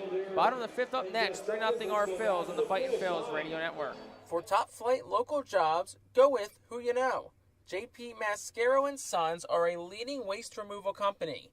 To meet today's employment and service demands, Mascaro is upgrading its already highly competitive employee wage and benefit package for drivers, collection crew helpers, and other positions. Call 888-MASCARO, M-A-S-C-A-R-O, for details. Work for an established local family business committed to its employees. Again, call 888-MASCARO today or apply online at www.jpmascaro.com.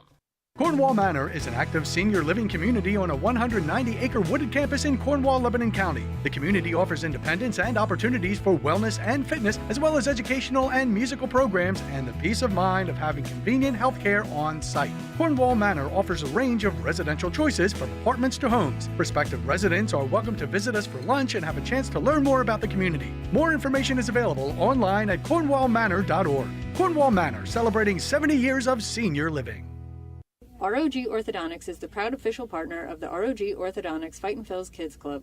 Join today at Fightins.com to get your free ROG Orthodontics Kids Club t-shirt and visit FantasticSmiles.com for more information on why ROG Orthodontics is voted #1 in Berks and Monco. ROG Orthodontics and the Fightin' Phils, two great hometown partners. Bottom half of the 5th inning, 3-0. Reading has the lead. They've scored a run in each of the last 3 innings to grow its lead. And Griff McGarry, who has been cruising tonight, back on the mound for inning number 5 of work. Sungchae Chang, the first batter that he'll face. And the first pitch is over for a ball. It's 1-0 to Chang. McGarry's allowed just 2 base runners. Both have come via base hits. 7 strikeouts tonight and no walks. 1-0. Chang will square to bunt and pull back. It's on the outside corner for a called strike. Last pitch number 62 tonight for Griff McGarry, the Phillies' number 4 overall prospect. 1-1. That one's a hot shot towards the middle. Casey Martin, the shortstop, had it played perfectly. Crosses over the second base bag, throws the first in time. And that's the first out of the inning, and that'll bring Lolo Sanchez to the plate. Reading bullpen quiet so far. McGarry is able to get through this inning quickly. Probably under 75 pitches. Pretty good likelihood he'll get to 6. And it could mark the second straight outing he goes into the 6th inning. Went 6th last week against Portland in a no decision. First pitch. That's a bunt. Right side of the mound. Fielded by McGarry. Steps, throws a strong strike across the diamond in time. Sanchez tried to sneak one by, but Griff McGarry fields the position excellently. And just like that, there's 2 outs in the bottom of the 5th. As good as Griff McGarry looked last week, I think it's safe to say he looks even better tonight. As Claudio Fino digs in, the 8-hitter of the Altoona lineup with 2 gone. First pitch. Outside corner for a called strike. It's 0-1.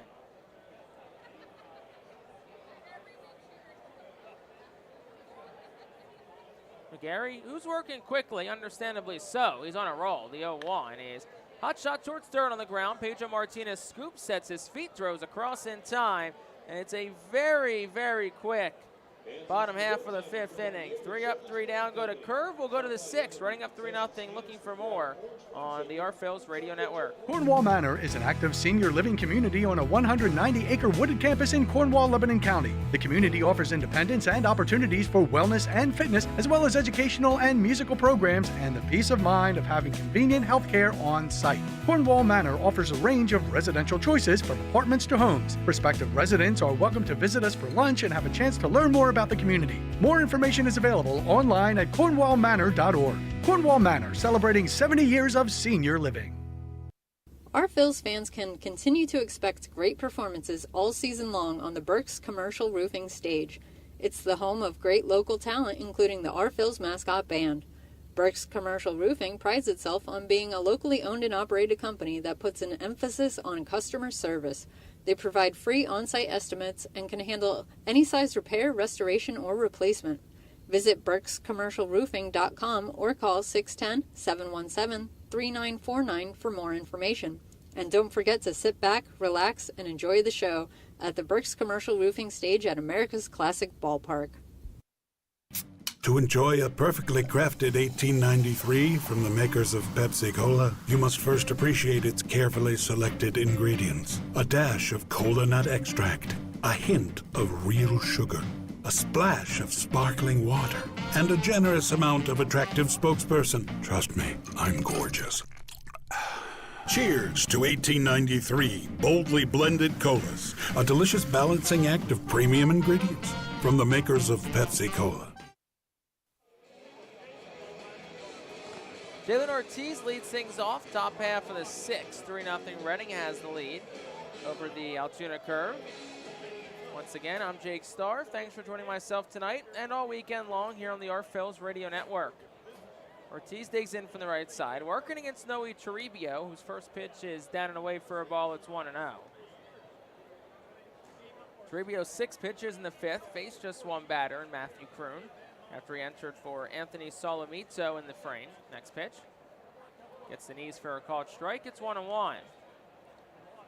Ortiz 1 for 2 tonight. Had an infield single his last time up back in the 4th. 1-1. Down low, it's 2-1.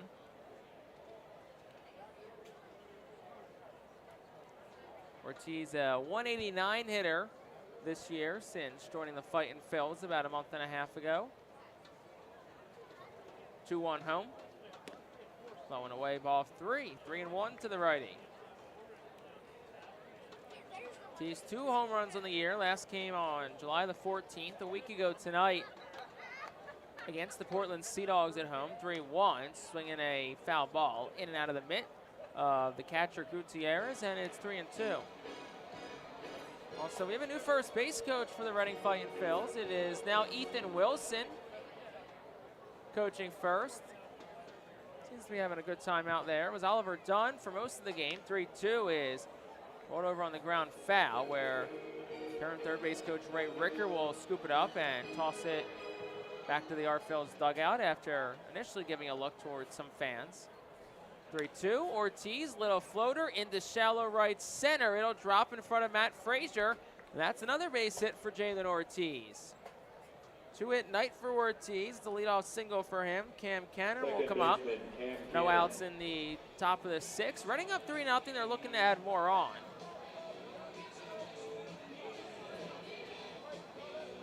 Usually Al Padrique, the manager of the Phils, coaches third, but tonight he's opting to watch the offense hit from the dugout. So Ray Ricker will coach third for Reading, and it's been now a rotating cast of players at first.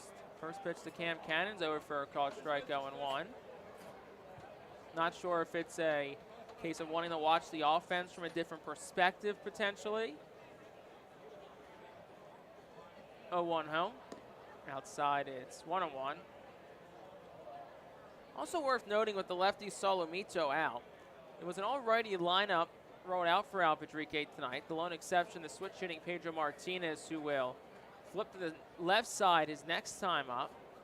1-1. Outside corner, it's 1-2.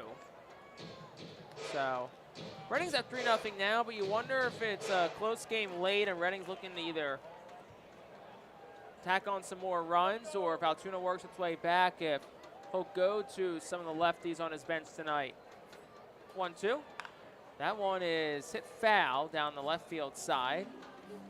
Jets out off the gate by the picnic area, where Claudio Finol, the third baseman for Altoona, will chuck a souvenir into the crowd. So it's a ball and 2 strikes, no outs to Cam Cannon. Jalen Ortiz leads off first. Top half of the 6th, Reading up 3-0. Toribio sit at the belt, deals. Swing and a miss, and Cam Cannon chases a slider outside. He's down on strikes for the second strikeout for Toribio. 9th strikeout overall for this Altoona pitching staff. It's a Reading team that has cut down the strikeouts the last few nights as Max McDowell digs in. For the first 3 games of the series, Reading just 23 strikeouts, which is a little over 7.5 per game. First pitch to McDowell at the knees for a called strike, 0-1. 3 games prior, all coming, of course, against Portland last weekend. Reading had 33 punch-outs. That was 11 per game. So they've cut down on that number in this series against Altoona, 0-1. Swing and a miss from McDowell, it's 0-2.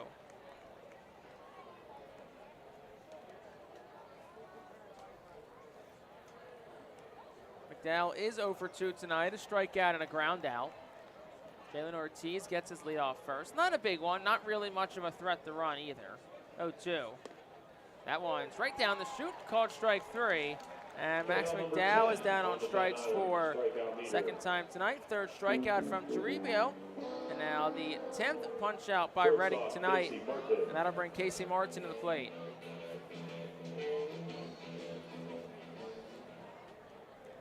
Martin's 1 for 2 tonight. Bats with 2 outs in the top of the 6th. 3-0 Reading leads. Here's the pitch. That is outside for a ball. It's 1-0.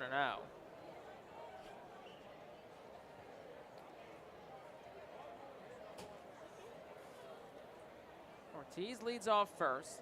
Slightly open stance for Casey Martin in the right-handed batter's box. Here's the 1-0. Outside for a ball. It's 2-0. Phillies and Guardians underway tonight out in Cleveland.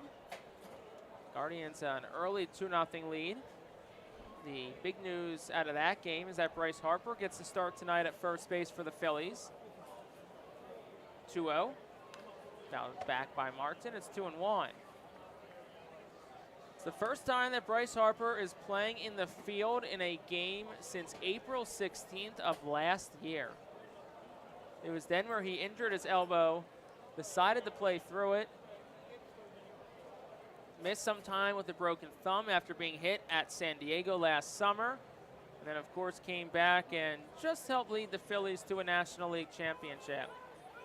Time called and a balk called on the pitcher, Jalen Ortiz goes to second. Noe Toribio is called for the balk. See if we can get a replay potentially. First time Toribio has been charged with a balk here in the 2023 season. 2-1. Down the chute, 2-2. It's a very adamant call from Zdenek Zedek, the third base umpire. But now the count's 2-2 with Jalen Ortiz standing on second. Toribio set, deals. I want to wait for a ball, 3-2 to the righty.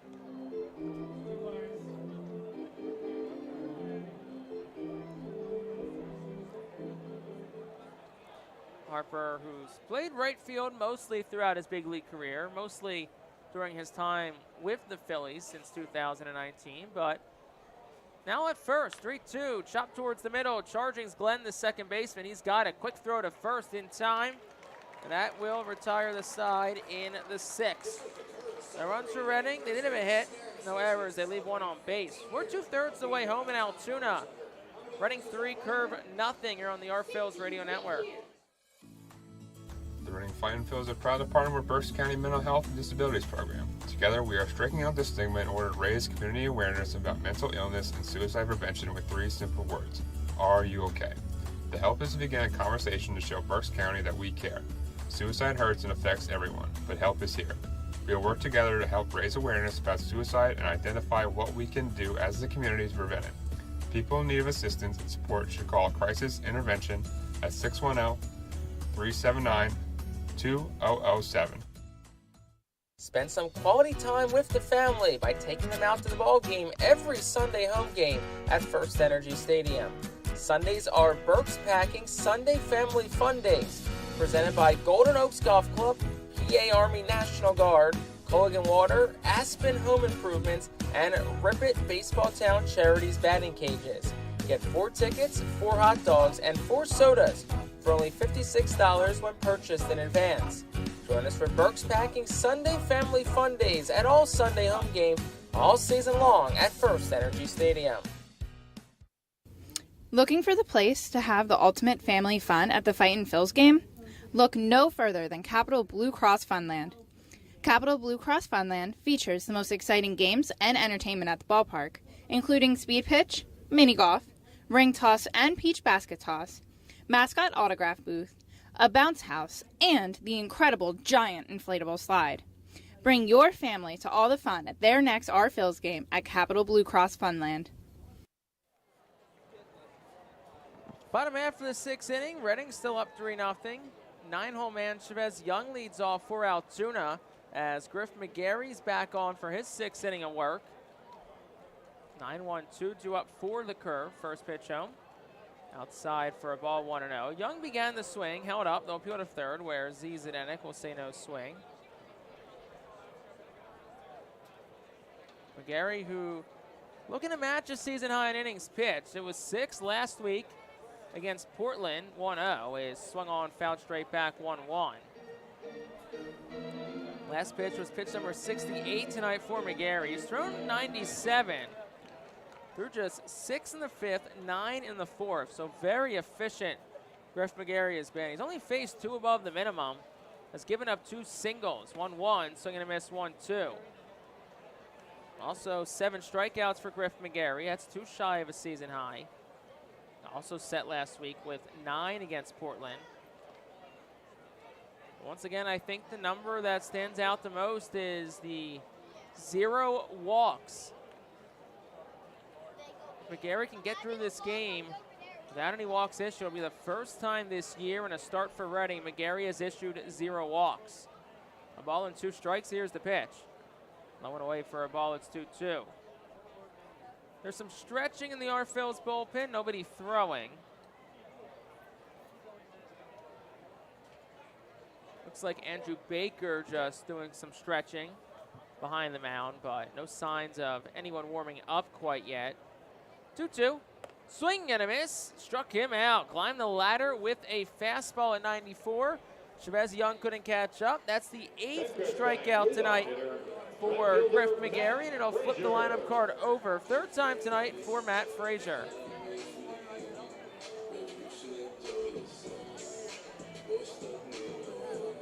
And of course, it's the 3rd time through the lineup.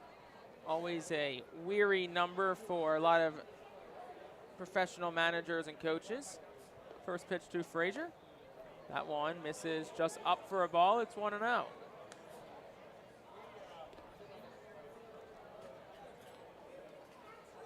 Two times through now, McGarry's allowed just 2 hits, both singles. 1-0. Drops it in there for a called strike, 1-1.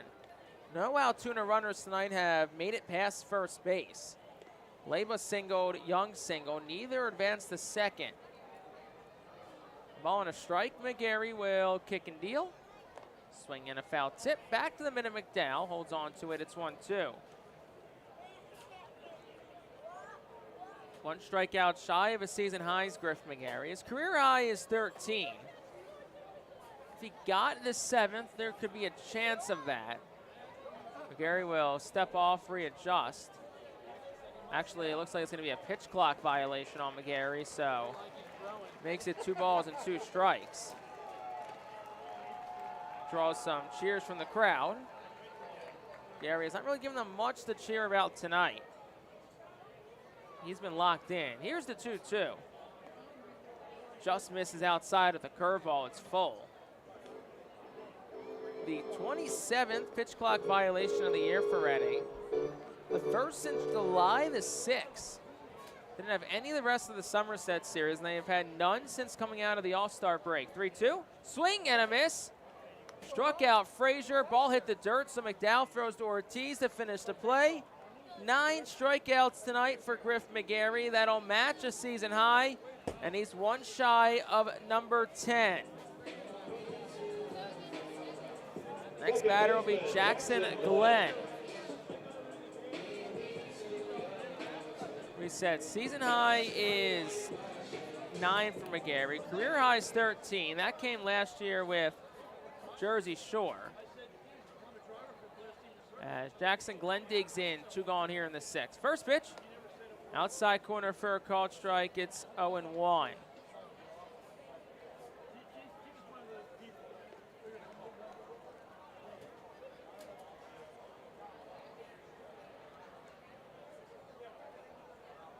No balls and a strike to Glenn. McGarry at 77 pitches. Next pitch low and away for a ball. It is 1-1.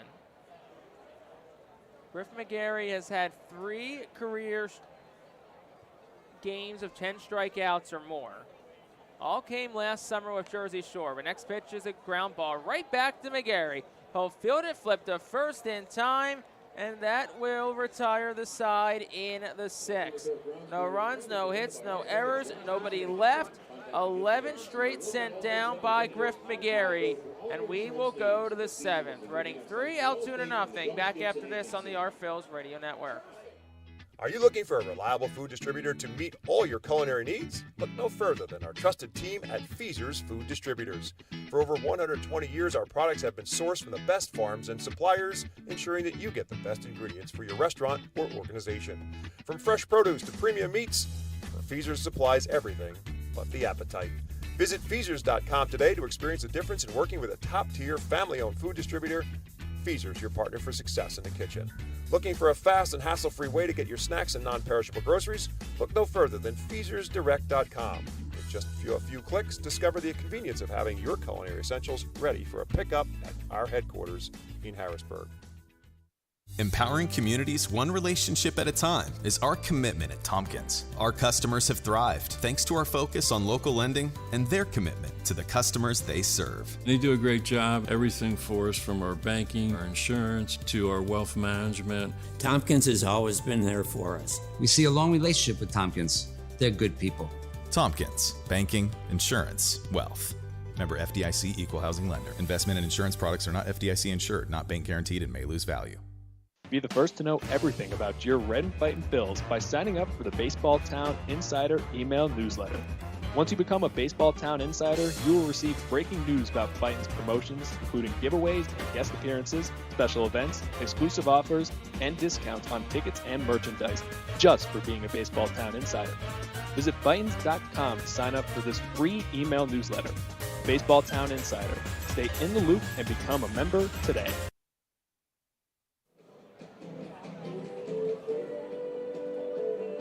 Top of the 7th inning, 3-0 Reading. A new arm in for Altoona. It's Geronimo Francois. First batter he gets is Pedro Martinez, the switch hitter who hits from the right side. First pitch from Francois. Outside for a ball, it's 1-0. Just the 3rd game Francois has appeared in for Altoona. He's gone 2 1/3. He's 0-1, 4 hits allowed, 4 earned runs. A walk and 4 strikeouts. 1-0 is shot up in the air, straight up behind home plate. To go out of play foul, it's 1-1. Opponent's hitting .364 against Francois in his 2 appearances.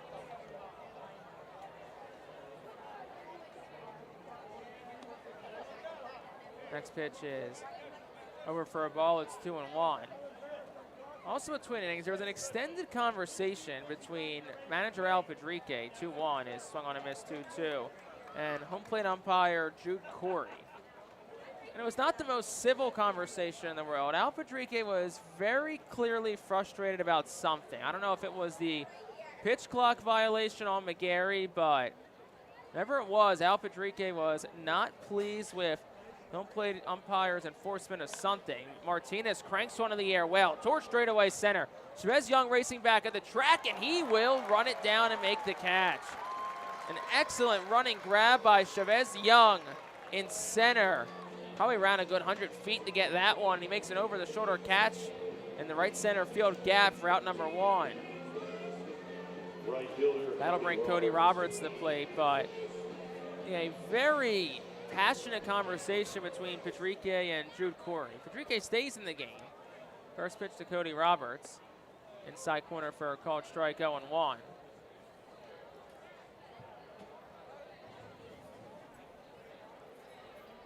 Here's the 0-1. That one's lifting the air well towards center again. Young this time be an easier play. He'll dart back and get under it to make the catch for out number 2.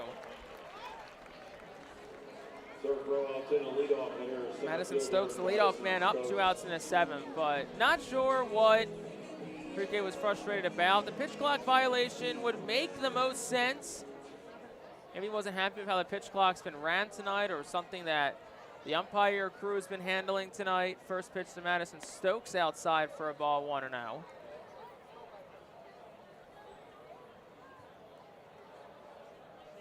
2 outs, top of the 7th. 3-0 Reading, base is clear. The pitch, swing and a miss, 1-1. So the Reading bullpen is quiet. So that means Griff McGarry will at least come out to start the 7th. A ball and a strike. Here's the pitch. Misses up above the letters, 2-1. So if McGarry can record 1 out in the 7th, it'll be a season high in innings pitched for him. A career high in innings pitched for him, 2-1. And it'll be a season high in innings pitched for any pitcher on this Reading staff. Griff McGarry has thrown 6 innings 6 times in his career. 5 times last year and once last week. 3-1 is outside. That's ball 4. So Madison Stokes reaches via the walk. First walk issued by Geronimo Francois. Carlos De La Cruz up. He homered his last time up. Also can close the line on Noe Toribio, inning in the 3rd. A hit, no runs, no walks, 3 strikeouts. So McGarry a chance to accomplish a few personal bests and a team best as well in innings pitched. First one home to De La Cruz is hit straight back. Behind home plate to the right of the press box. And it's 0-1.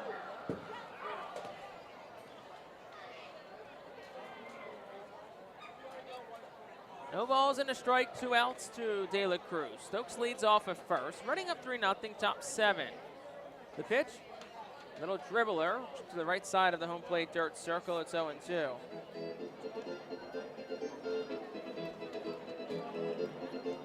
Tonight's game was also the free game of the day on MILB TV. So if you're just listening to us, feel free to throw on for free on MLB TV or MILB TV and sync up the audio and the video.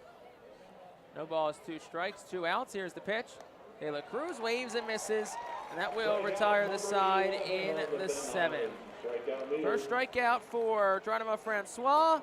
No runs in the inning, no hits, no errors, 1 left. Griff McGarry will be coming back out for inning number 7 after this. Reading up 3-0 on the Phillies Radio Network. Nursing home neglect is a serious problem. If you or a loved one has suffered from bed sores obtained in a nursing home or a fall down in a nursing home resulting in a fracture, our friends at Swartz Culleton can help. Call the attorneys at Swartz Culleton for a free consultation. Their phone number is 1-800-JUSTICE. That's 1-800-587-8423. Once again, call 1-800-JUSTICE today. Swartz Culleton is a proud sponsor of the Reading Fightin' Phils. International Fireworks is the official fireworks provider of the Phillies. International Fireworks shoots every fireworks show throughout the season, including 8 Mega Blast fireworks shows. International Fireworks also provides the pregame fireworks after the national anthem at each game. International Fireworks has a nearby retail store in Douglasville, Pennsylvania, where you can purchase all of your fireworks. Visit fireworksareus.com for more information about the International Fireworks retail store in Douglasville. Thanks again to International Fireworks, the official fireworks provider of the R-Phillies. There's a weekend in July where the baseball world revolves around a village in upstate New York. Baseball Hall of Fame induction weekend in Cooperstown is an unforgettable experience filled with family-friendly activities and priceless moments. Make your plans today for July 21st through the 24th for the induction of Fred McGriff and Scott Rowland as the class of 2023. Visit baseballhall.org today for the entire schedule. See you in Cooperstown, where the journey becomes legend.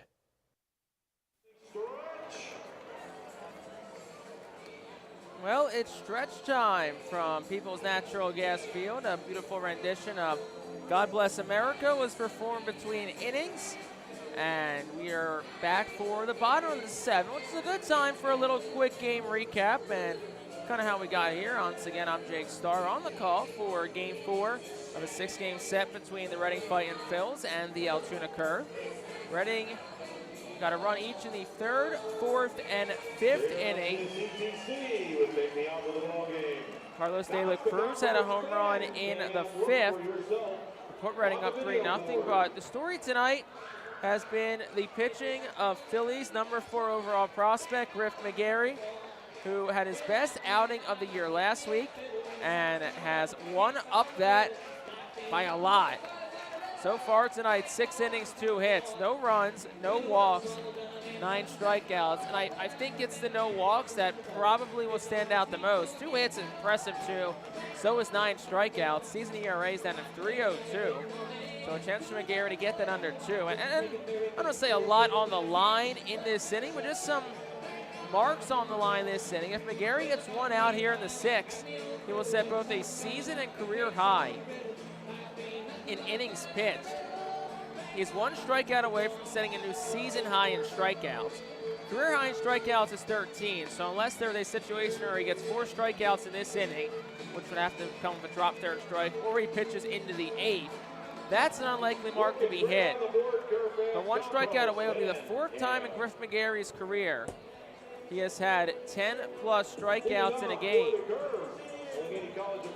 But it won't be easy. He'll get the middle 3rd of the Altoona lineup, 3-4-5-2 up, starting with Domingo Leyva, who's 1 for 2. One of the 2 hits against McGarry tonight, who has retired 11 straight Altoona batters dating back to the 3rd. First pitch to Leyva is at the knees for a called strike. It's 0-1. You know, there's locked in, and then there's whatever Griff McGarry is tonight. The number 4 overall prospect in the Phillies system turned 24 years old a month and a half ago. The 0-1, swing and a miss, 0-2. There have been talks of what his future with the Phillies looks like. Is he more of a starter or is he a reliever? They tried him out as a reliever last year. Leyva will call for and be granted time. McGarry will step off for a moment. He was at 80 pitches on the dot, 58 strikes, 22 balls. 22 balls tonight. That's another number that will really stand out. But if McGarry has shown anything these last couple of outings, here's the 0-2. Down low, it's 1-2. His future is as a starter. And now the clock kind of starts to tick again. Not in a bad way at all, just on the Phillies' hand, because Griff McGarry has turned in. He gets through this, 2 excellent outings. Here's the 1-2, outside 2-2. So, you know, the conversation's always been with him and Abel, how hard do you push them? Abel's only 21 years old, so he'll probably be here in AA for at least a little bit more. 2-2 home. Low and away, ball 3, counts full. But McGarry's 24 years old. He's definitely further along on the developmental trail. It helps that he played college ball, played at University of Virginia in the ACC. So after tonight, maybe the Phillies start to think. 3-2, foul straight back, count stays full. Fastball at 95. It's a very thin in terms of organizational pitching depth, really behind the Phillies starting rotation. Nick Nelson's been solid, but he's a veteran arm. In terms of young arms, it's really Griff McGarry and Mick Abel. 3-2 home. That one's cranked in the air out towards center, but right to Madison Stokes, who's under it and makes the catch for out number 1. That is the first fly ball hit to the outfield tonight by the Altoona Curve. It's the first ball to leave the infield since Chavez Young singled back in the 3rd. Just the more and more you look into tonight's start, the more impressed you are. Mason Martin the batter. Griff McGarry already a new career high in innings pitched. First pitch, he dots it on the outside corner. It's 0-1.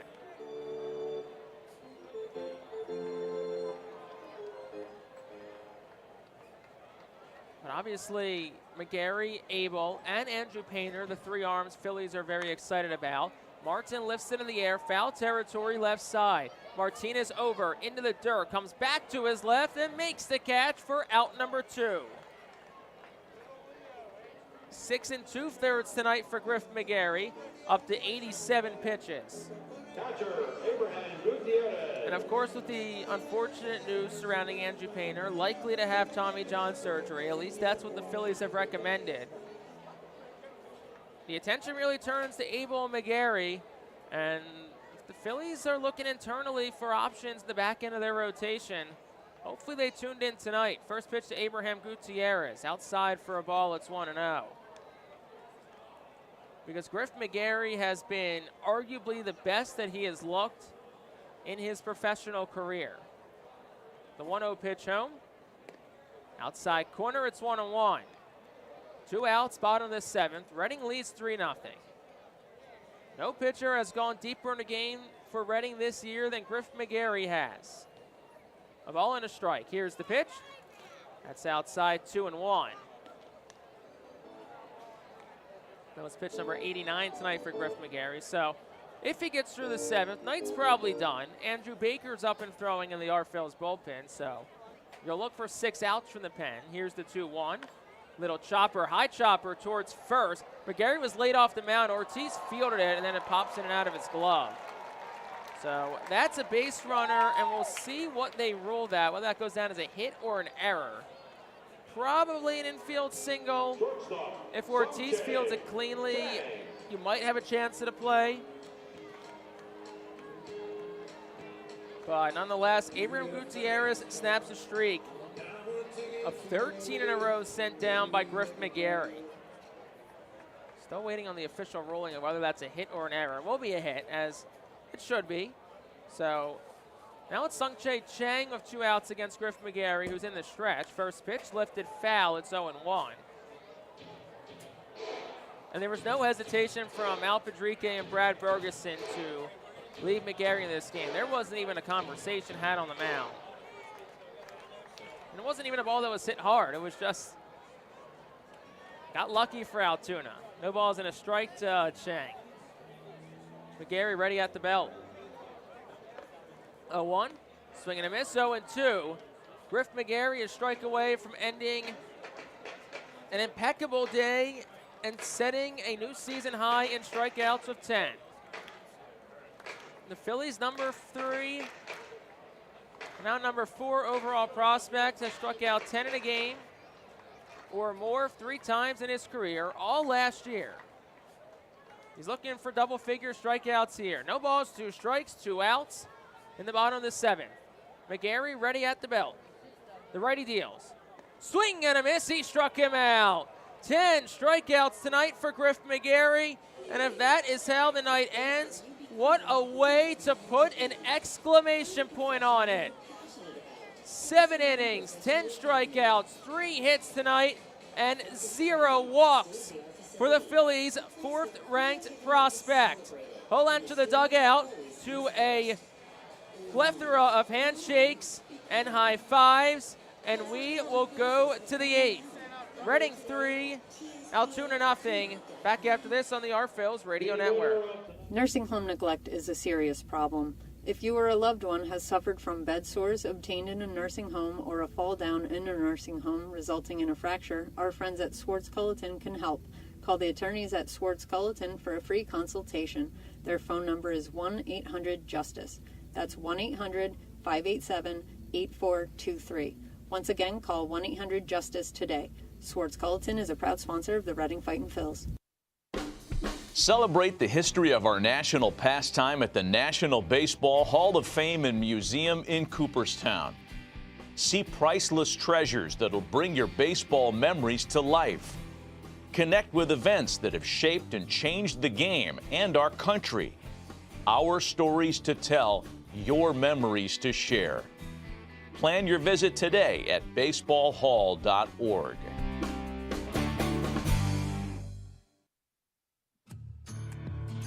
The Reading Fightin' Phil's birthday package is the best way to celebrate a birthday. Whether you're a youngster or an adult, there's no better birthday than a Fightin' Phil's birthday. The Fightin' Fan birthday package is customizable for fans of any age and starts at just $130. Base packages include 10 general admission tickets to a Fightin's home game, an autographed baseball, and a VIP reserved parking spot. Fans can also add a wide variety of experiences and options to make sure your favorite Fightin's fan's birthday is a grand slam. Matthew Cruz leads off the top of the eighth. Reading leads 3-0. This has been a presentation of the Our Phil's Radio Network. We thank you for tuning in and can't wait to talk to you the next time the Fightins take the field.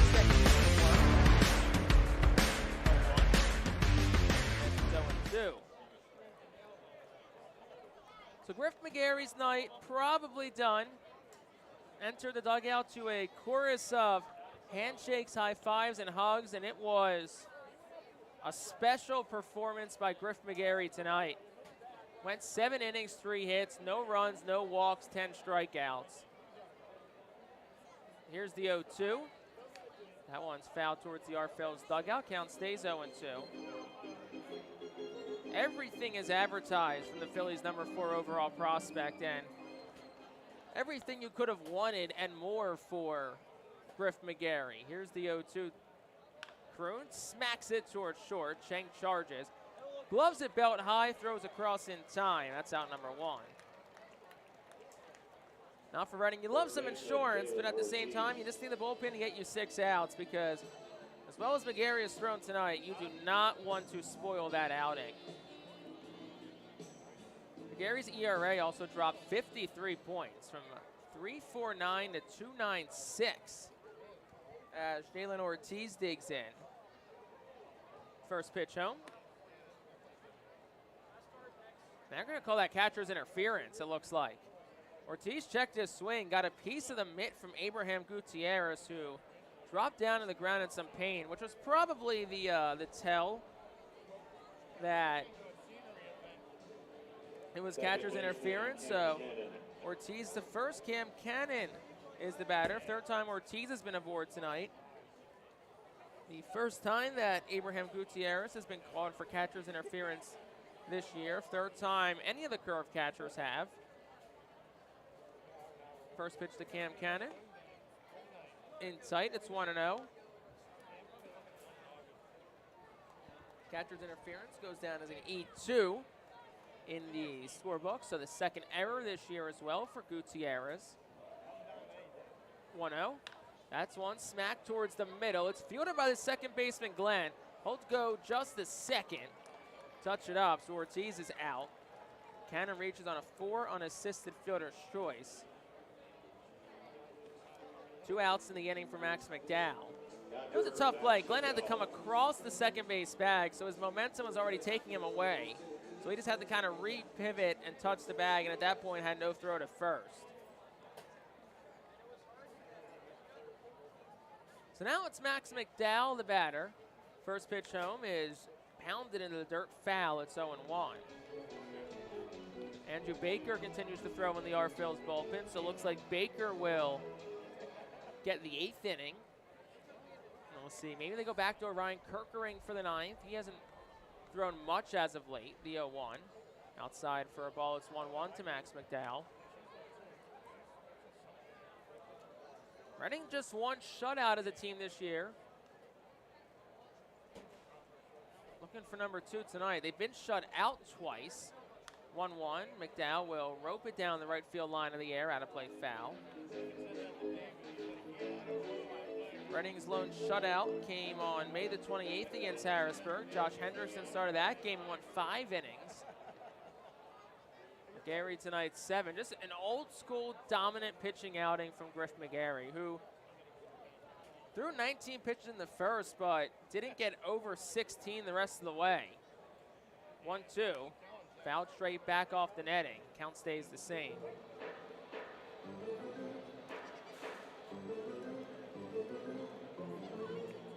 This game 4 of a 6-game set between Reading and Altoona this week. The remaining games set for Saturday and Sunday, both 6 o'clock first pitches. You can catch all the action right here on the Phillies Radio Network. 5:40 pregame coverage underway both nights. It's a ball and 2 strikes to Max McDowell. Francois ready at the belt, the lefty deals. And it's fouled directly back into the seats behind home plate. The count stays 1-2. Then after Sunday, Reading takes the 3-hour trip back east down the Pennsylvania Turnpike. Day off Monday, and then a noon start on Tuesday for the annual camp day at First Energy Stadium. 1-2, throw over towards first. Back into the dive is Cam Cannon. 2 outs in the top of the 8th, Reading up 3-0. Tuesday camp day, and then fireworks Wednesday through Saturday, including a Mega Blast fireworks show Saturday night, the largest fireworks display in stadium history. 1-2. Upstairs for a ball, it's 2-2. Saturday also Star Wars night. Our Phillies will wear special Star Wars inspired uniforms. You can buy replicas of those uniforms only in person at the Phillies shop next Saturday. Really sweet jerseys, 2-2. McDowell will loft it foul, right side, it'll go out of play. Nice catch by a fan.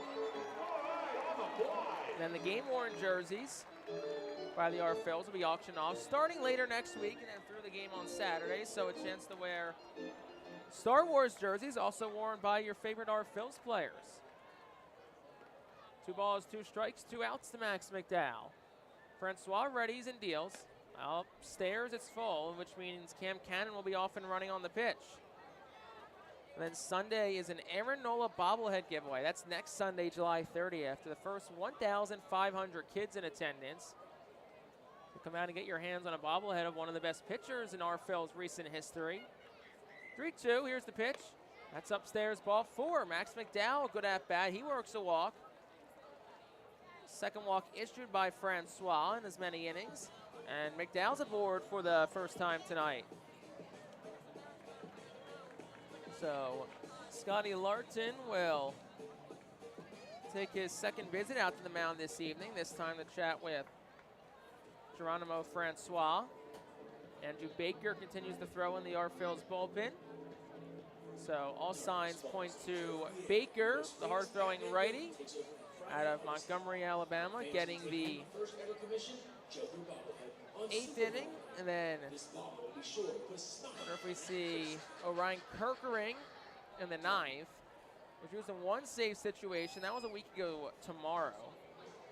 Ended up suffering a blown save when he allowed a 2-run home run to Blaze Jordan for Portland. Actually, that was his first AA hit and home run. So we'll see. I mean, Kirkering projects to be a closer, so it makes sense if he gets the 9. Here's the pitch. Martin will try to check his swing. Doesn't matter. It's at the letters for a called strike 0-1.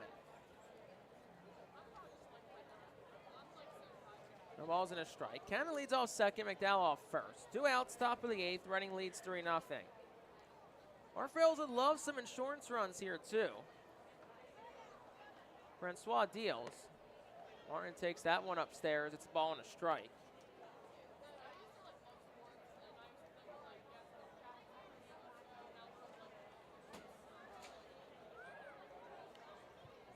Taking in from the right side's Martin. Both runners lead. Nobody being held on. Infield back, 1-1.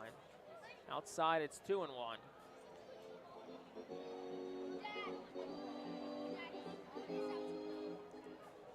Beautiful night as well. 75 degrees.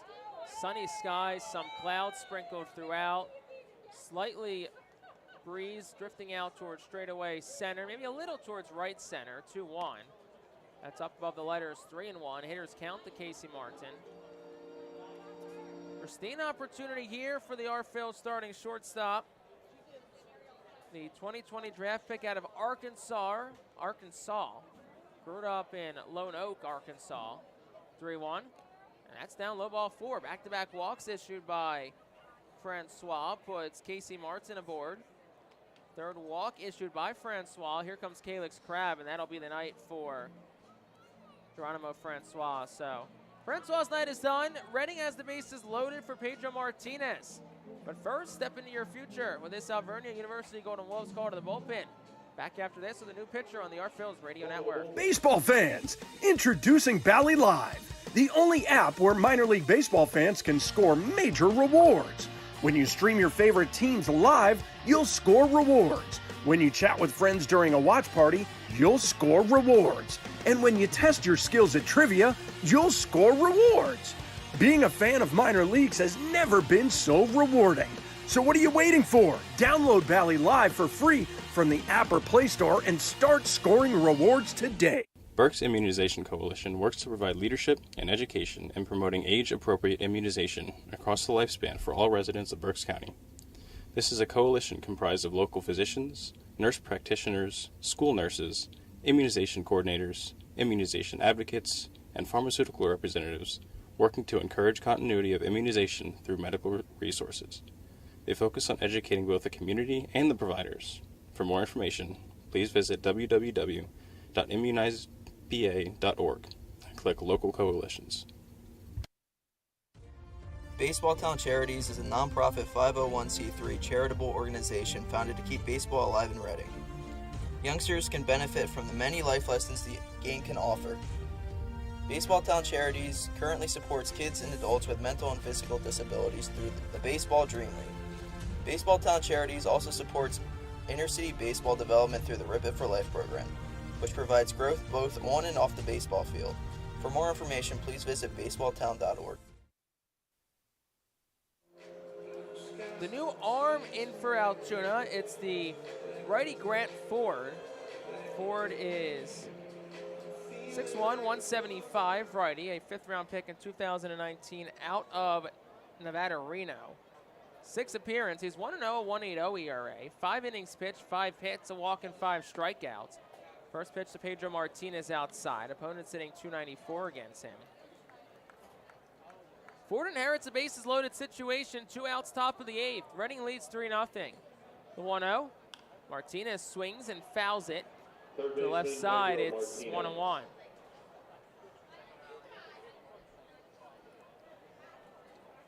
Martinez, a .250 hitter entering today with runners in scoring position. Huge chance to break this open. 1-1. Swung on, hit in the air, left side. Slicing foul territory. It goes out of play, 1-2.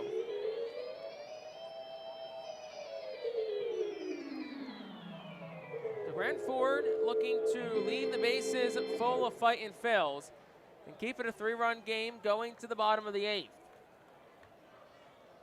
Martinez, the switch hitter, bats from the left side this time. Ford will come set at the belt. The 1-2. That's in tight. Time is called. That hit Martinez? Yes, it did. At least that's what home plate umpire Jude Corey signaling. Martinez will make his way to first base. Calix Crabb is irate. He's out of the dugout. Drew Corey saying we will talk it over. So for now, it's a hit by pitch, and it's 4-0 as Cam Cannon scores, but the 3 umpires, Drew Corey, Gabe Alfonso, and Zdenek Zedek will converge just to the right of home plate between the pitcher's mound and the home plate dirt circle. You know this one's overturned. I mean, someone's not going to be happy, whether it's Calix Crabb or Al Padrique. Pedro Martinez walks his way to first. Cam Cannon's already in the dugout. And here's the conversation to be had.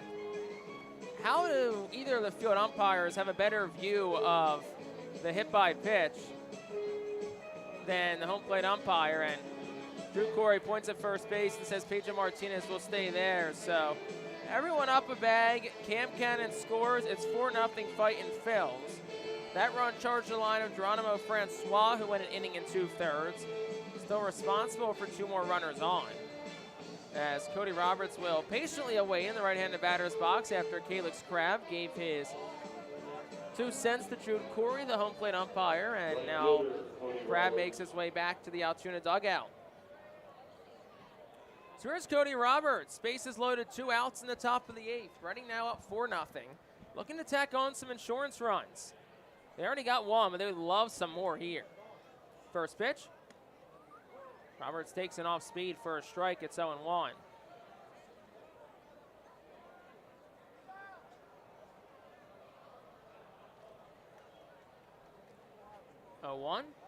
Roberts hits it down the right field line. Racing over is Frazier, and he gets there at the very last second and makes the catch. And that saves perhaps 3 runs from scoring for the R-Phils and retires this side in the 8th. Reading, though, does get a run. They didn't have any hits. There was the 1 error on the catcher's interference, and Reading does leave the bases loaded. We have played 7.5. We'll go to the bottom of the 8th. 4-0 R-Phils on the Reading Radio Network. Baseball fans, introducing Bally Live, the only app where minor league baseball fans can score major rewards. When you stream your favorite teams live, you'll score rewards. When you chat with friends during a watch party, you'll score rewards. And when you test your skills at trivia, you'll score rewards. Being a fan of minor leagues has never been so rewarding. So what are you waiting for? Download Bally Live for free from the app or Play Store and start scoring rewards today. Berk's Immunization Coalition works to provide leadership and education in promoting age-appropriate immunization across the lifespan for all residents of Berks County.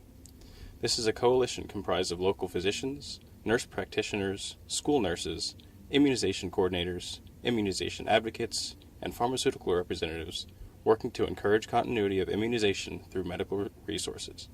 They focus on educating both the community and the providers. For more information, please visit www.immunizeba.org and click Local Coalitions. Baseball Town Charities is a nonprofit 501c3 charitable organization founded to keep baseball alive in Reading. Youngsters can benefit from the many life lessons the game can offer. Baseball Town Charities currently supports kids and adults with mental and physical disabilities through the Baseball Dream League. Baseball Town Charities also supports inner-city baseball development through the Rip It for Life program, which provides growth both on and off the baseball field. For more information, please visit baseballtown.org. Number 7, Andrew Baker. So Griff McGarry's night is officially over, and Andrew Baker with a first arm out of the bullpen, trying to get 6 outs to preserve the win for the Fightin Phillies. They lead 4-0. Lolo Sanchez, the first batter, Baker faces. 7-8-9 due up for the curve in the 8th. First pitch from Baker, over for a called strike. It's 0-1. Baker's 24th appearance of the year. He's 0-4, a 7.13 ERA. 35 strikeouts, 17 walks across 24 innings. 0-1. That's a slider that misses down. It's 1-1. So the final numbers on Griff McGarry tonight: 7 innings, 3 hits, no runs, no walks, 10 strikeouts. For the Phillies, number 4 overall prospect. 1-1, the pitch. Outside, 2-1.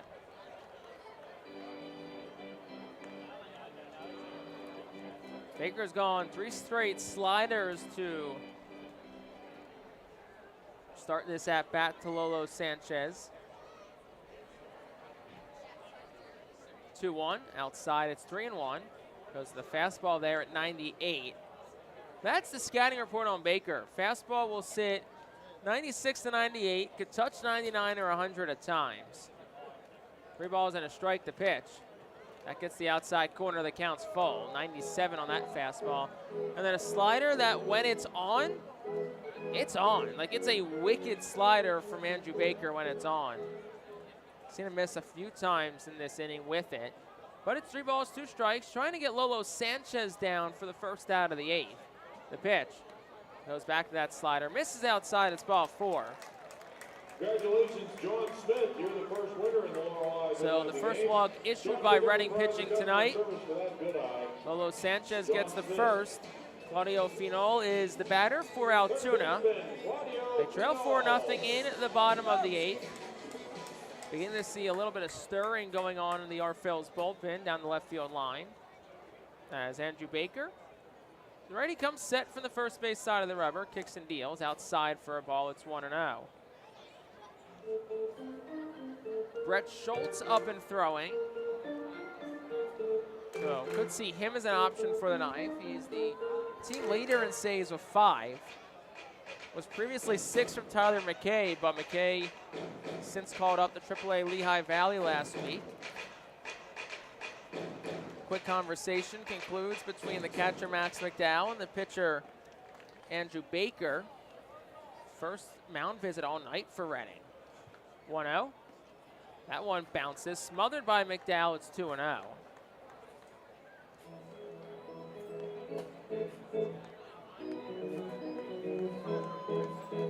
Third time up tonight for Claudio Finol. He's 0 for 2, a strikeout and a ground out.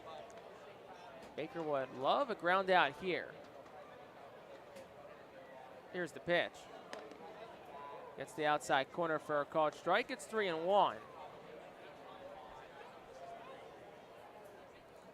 Baker, the 6'1", 190-pound righty from Montgomery, Alabama. 3-1. That's upstairs. I think that was a 2-1 pitch. Now it's 3-1. The scoreboard read 3-1.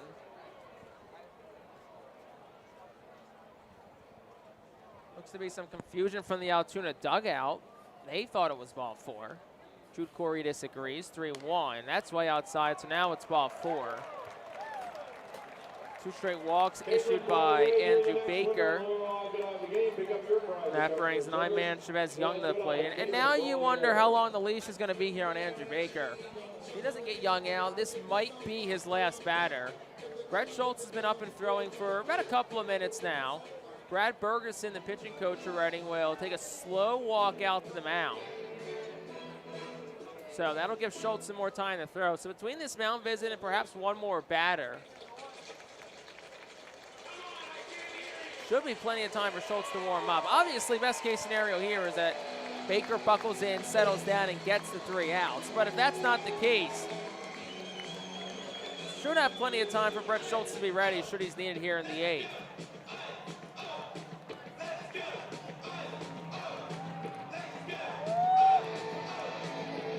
Jude Corey, the home plate umpire, also the crew chief of the staff, out to break up the mound visit. Second mound visit for Reading. Both have been in this inning. First mound visit for the dugout this inning and tonight for Reading. So now Chavez Young digs in from the left side. Reading set to turn 2. Shortstop Casey Martins shaded by the bag. First pitch at the knees for a called strike, 0-1. That was a fastball from Andrew Baker, clocked at 97. Finol on first, Sanchez on second. Nobody away, bottom of the 8th. Reading up 4-0. The 0-1. That's in tight, 1-1. Brett Schultz looks to be ready. He's pretty much just standing around, throwing a pitch every so often, just staying loose, but Baker can't get through Young. Could see Schultz after that for the top of the Altoona order. Ball and a strike, the pitch. That's a slider that's in sight. It's 2-1.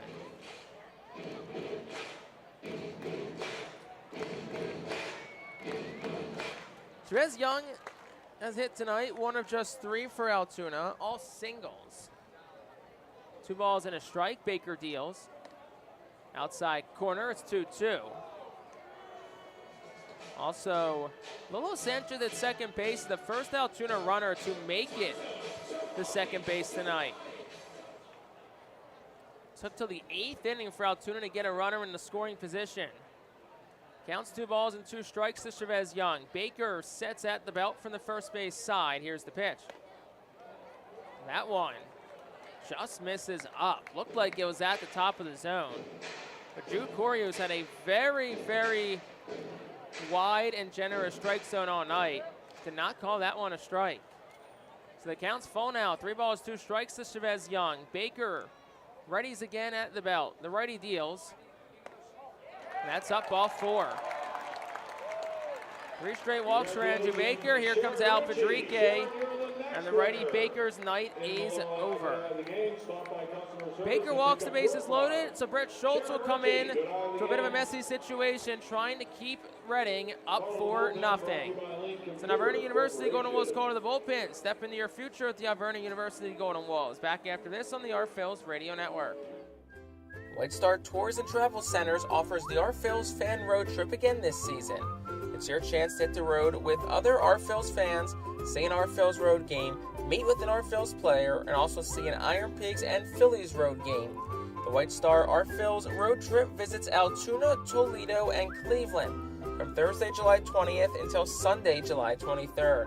See the Phillies in Altoona Thursday, meet with an Phillies player or coach, then head to Toledo Friday and Cleveland Saturday to see many former Fightins in action. The trip heads back to Reading on Sunday. Visit the customer service booth for more info on the White Star Phillies fan road trip to Altoona, Toledo, and Cleveland. Space is very limited, so sign up today. You can add a delicious all-you-can-eat buffet to any Reading Fightin' Phillies game ticket for only $21. This selection includes barbecue chicken sandwiches, cheeseburgers, hamburgers, hot dogs, corn, pasta salad, baked beans, potato salad, chips, cookies, and so much more. Drinks feature all Pepsi products. Call the Fightins at 610-370-BALL. Order online at rphillies.com or visit the Customers Bank ticket office at First Energy Stadium.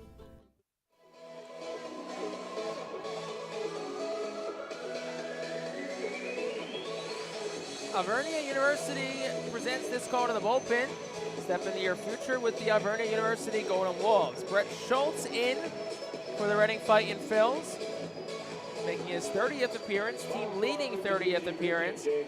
He's 5-5, 5 saves, a 4.68 ERA, 50 strikeouts, 14 walks across 32 and 2/3 innings pitched. And he inherits a jam. Bases are loaded after Andrew Baker entered and walked 3 in a row. Still no outs in the 8th. Reading's up 4-0 over Altoona, so really any out here you would take, even if it means a run scores. First pitch home to Matt Frazier, and he swings and misses at 0-1. Most of the infield back for Reading, neither runner being held on. Martinez, the third baseman, plays up in the cutout. Snowballs and a strike to Matt Frazier. 0-1. Swing and a miss, 0-2. Really nice back-to-back off-speed pitches to start this at-bat by Brett Schultz. Strikeout here from Schultz would be ginormous. Allows you to start to see your way through this very muddy path right now. Time called for, granted to Matt Frazier. He'll step back into the left-handed batter's box. Schultz sets at the belt. Long pause. The 0-2. Swing and a miss, struck him out. Snuck another breaking pitch underneath the hands of the lefty. And that's the first out of the inning. Now you can start to see your way through. 1 out in the bottom of the 8th. Bases remain loaded. Jackson Glenn, the batter now for Altoona. He'll dig in from the right side. Curve down by 4. Glenn represents the tying run. Brett Schultz is ready at the belt. The righty deals home. Misses down and away. It's 1-0.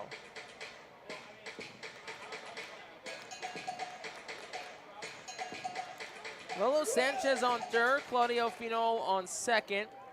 Chavez Young leads off first. They all reach via the walk. Schultz is ready again. He fires. On the outside corner for a called strike, it's 1-1. Brett Schultz leads the Phillies in 5 saves. He has been excellent as of late. A ball and a strike and an out. Schultz kicks and fires. Strike 2 on another off-speed pitch. Brett Schultz has not allowed an earned run in 11 straight appearances. That dates back to June 14th. He allowed 6 runs on May the 25th in a loss, but since then, his ERA sits at 2. 1 ball, 2 strikes to Glenn. Here's the pitch. Just misses outside, it's 2-2.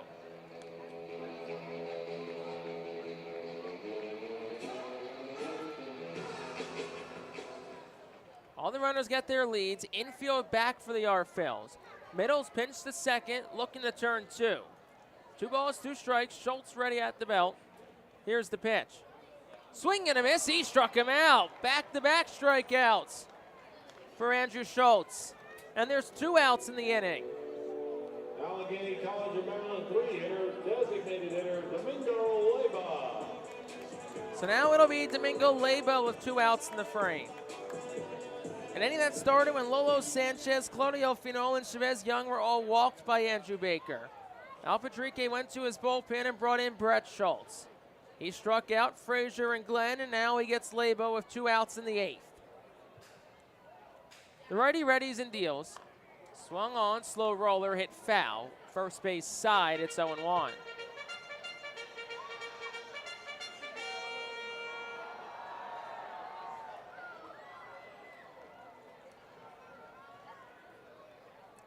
Domingo Leyba's 1 for 3 tonight. He's singled in the first, and he's been retired back-to-back at-bats. Schultz ready at the belt. 0-1. Down low, excellent block on a ball in the dirt from catcher Max McDowell, and it's 1-1.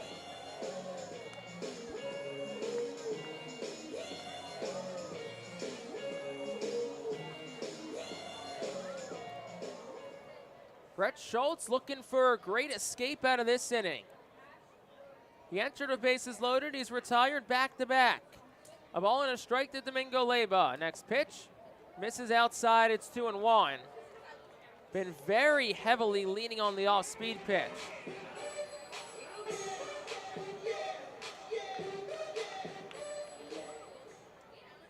Runners get their leads. No one held on. Infield plays back with 2 outs. Outfield shaded over to the right side. 2-1 the pitch. Swing and a miss, 2-2. And Brett Schultz 1 strike away from escaping a huge jam.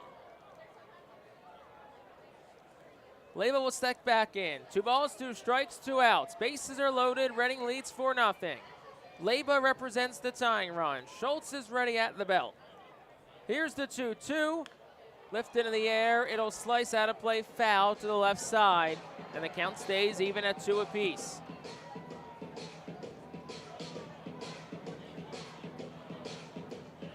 Brett Schultz, who has been excellent, has solidified himself as a high-leverage reliever in this R-Phils bullpen. Looking for perhaps his best outing of the year. 2 balls, 2 strikes, 2 outs. The pitch. Swing and a miss. He got him. Brett Schultz. A little bit of a backpedal off the mound. And he strikes out 3 straight curve hitters to leave the bases loaded in the 8th. No runs, no hits, no errors, and 3 Altoona runners left on base. We'll go to the 9th, running up 4, looking for some insurance runs on the R-Phils Radio Network. White Star Tours and Travel Centers offers the R-Phils fan road trip again this season. It's your chance to hit the road with other R-Phils fans, see an R-Phils road game, meet with an R-Phils player, and also see an Iron Pigs and Phillies road game. The White Star R-Phils road trip visits Altoona, Toledo, and Cleveland from Thursday, July 20th until Sunday, July 23rd. See the R-Phils in Altoona Thursday, meet with an R-Phils player or coach, then head to Toledo Friday and Cleveland Saturday to see many former Fightins in action. The trip heads back to Reading on Sunday. Visit the customer service booth for more info on the White Star R-Phils fan road trip to Altoona, Toledo, and Cleveland. Space is very limited, so sign up today. You can add a delicious all-you-can-eat buffet to any Reading Fightin Phillies game ticket for only $21. This selection includes barbecue chicken sandwiches, cheeseburgers, hamburgers, hot dogs, corn, pasta salad, baked beans, potato salad, chips, cookies, and so much more. Drinks feature all Pepsi products. Call the Fightins at 610-370-BALL. Order online at rphillies.com or visit the Customers Bank ticket office at First Energy Stadium. Leading off for Reading, center fielder. Top half of the ninth inning, Reading a 4-0 lead. Looking for some insurance runs. The top of the lineup comes up for the R-Phils. Starts with Madison Stokes, as Grant Ford returns for another inning of work for Altoona. First pitch home is line down the right field line. It'll drop in front of Matt Frazier. That's a base hit. The right fielder over to cut it off, gets it in quickly, so Stokes held to a single. Third time he's been aboard tonight, first time via the hit. That brings Carlos De La Cruz up. Madison Stokes is someone that you would just love to see get going again. Really has struggled, hitting under 100 in July after a 203 month of June. But Al Padrique talked about it on our pregame show earlier today. If you missed it, if you're on YouTube, you can just, after the game, swipe all the way back to the beginning and listen to our interview with Al Padrique. Just talked about how important Madison Stokes is to this team and to this lineup. First pitch to De La Cruz, taken all the way for a called strike. It's 0-1. There is action in the R-Phils bullpen. It is Orion Kirkering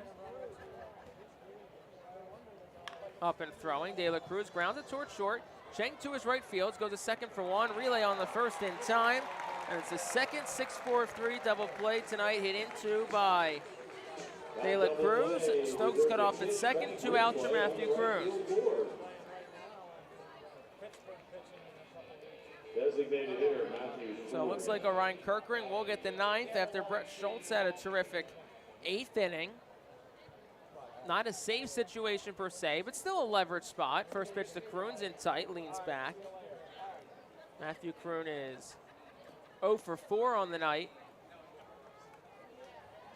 3 strikeouts and a ground out, 1-0. Swing and a miss, 1-1. Kroon, who season high in strikeouts, is 3. He matched that tonight. Trying to avoid eclipsing that and setting a new season high. Next pitch home is hit on the ground, hugging the third base line, but it'll just go foul. It's 1 ball and 2 strikes. Nice play down the line by Dominic Pipkin, who's standing by Herbert Iser, the bullpen catcher, making sure no foul balls get to him, and he did just his job. Stood behind Iser, fielded that ground ball, so it never got to the catcher. 1-2, way inside the crew, and has to jump way out of the way of it. 2 balls and 2 strikes. Altoona's been pitching Kroon inside a lot tonight. Here's the 2-2. That one's down. 3 balls, 2 strikes now to Matthew Kroon, who's yet to reach tonight. He's the lone R-Phil who has not reached base tonight. Kroon will ask for and be granted time.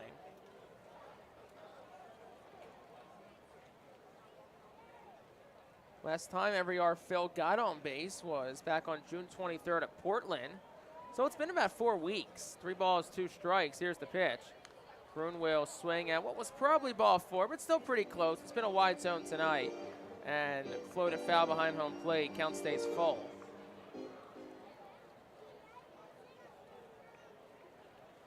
Here's the pitch. And Kroon will check his swing. They'll appeal to first for the first base umpire. Gabe Alfonso will say no swing. So just like that, for the first time since June 23rd, every member of the R-Phils lineup reaches base.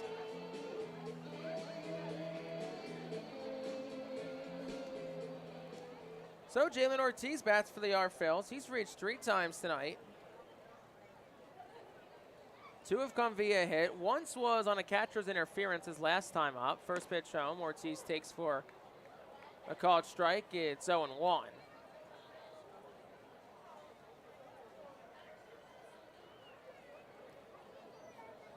No balls and a strike. Ford is ready and he deals.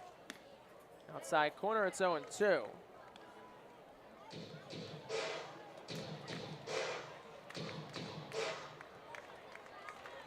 Two outs, top of the ninth. Reading leads 4-0. Stokes gets his lead off first. Here's the pitch. That one misses down for a ball. It's 1-2.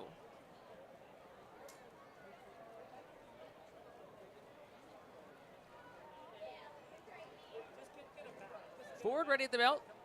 Here's the pitch. That one is hit hard down the left field line, but another nice play by Dominic Pipkin, the personal protector of Herbert Iser, to get down and make that play. Gives it off as a souvenir.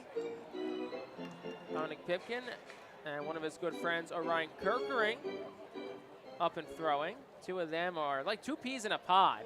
Both came from Jersey Shore at the same time, and just two really good friends of one another. Ortiz asked for and is granted time. Steps back in at a ball and 2 strikes. The pitch, runner goes, but Ortiz swings and misses. And proceeds to smack his bat on the ground. Not happy with that swing and miss, and that will, in essence, end the inning. No runs in the inning for the Phils. There was a hit. No errors and 1 left on base. We have played 8.5. We'll go to the bottom of the 9th. It's winning time for the Fightin' Phils. Running up 4-0. Back after this on the Phils Radio Network. Unlike any other area in First Energy Stadium, the Savage 61 Dugout Suite puts you in the closest seat to the action on the field. Located just a few feet from the diamond on the first base side with covered seating, abilities of motion accessible seating, and the most unique view around. Your group will thank you over and over again for this one-of-a-kind experience. Tickets for the Dugout Suite start at $27 and include options to add food and drink packages. The ProMax Fence Systems Foul Porch is an exclusive group experience. Located in our left field corner, groups of 20 to 30 people are treated to 2.5 hours of all-you-can-eat buffet and drinks. In a festive atmosphere with a bird's-eye view of the visiting bullpen, regular season tickets are $34 for groups of 20 or more. Call us today at 610-370-BALL to reserve a spot for your group. The Penn State Health St. Joseph's 67 Club is the original hospitality area at First Energy Stadium. Conveniently located along the third base side, the 67 Club gives you a front row seat to all the action at the hot corner. The area is safely protected from line drives with a large see-through net. Starting at $34, groups of 20 or more can enjoy a 2.5-hour all-you-can-eat buffet. Children 4 and under are free. Visit rphils.com or call us at 610-370-BALL to reserve your group outing today. Bottom half of the 9th inning, last chance for the Curve. Running up 4-0, and it's Alberta University Golden Wolves called to the bullpen, brings in Orion Kirkering. His 5th appearance with the Phils. He's 0-1, a 4.50 ERA. First pitch to Mason Martin is swung on and missed, 0-1. Fastball at 97 from Kirkering. 4 innings pitch, 8 strikeouts, 0 walks. 0-1 to Mason Martin. Here's the next pitch. Lifted in the air in the infield. Right side, Casey Martin, the shortstop, is caught off by the second baseman Cam Cannon, who drifts into shallow right center field, makes the catch for out number 1. Catcher, Abraham Gutierrez. Abraham Gutierrez, the batter. Kirkering, 3 scoreless outings. Bit of a loss and a blown save last Saturday at home against Portland. Inning pitch, gave up 2 earned runs. They came on a 2-run go-ahead home run from Portland's Blaze Jordan. First pitch to Gutierrez, outside for a ball. It's 1-0. That was a slider at 88. But aside from that, Kirkering's been really solid. Looking for a clean inning here. 1-0. Tried to check his swing. They'll appeal to first where Gabe Alfonso will say no swing. Certainly a close one. On another really nice slider from Orion Kirkering, which is his bread and butter. That and the fastball. 2-0. Is hit fair on the ground down the left field line. Shoots all the way to the corner. Hits off the wall. Going to second is Gutierrez. He'll be in there standing up. And it's the first extra base hit tonight for Altoona. It comes on a stand-up double from Abraham Gutierrez, and the Curve have their first run of the day in scoring position. System replay brought to you by Kish Bank, community bank that's committed to keeping your money local. 5th double this year for Gutierrez, and that'll bring Sungjae Cheng to the plate with 1 out in the bottom of the 9th.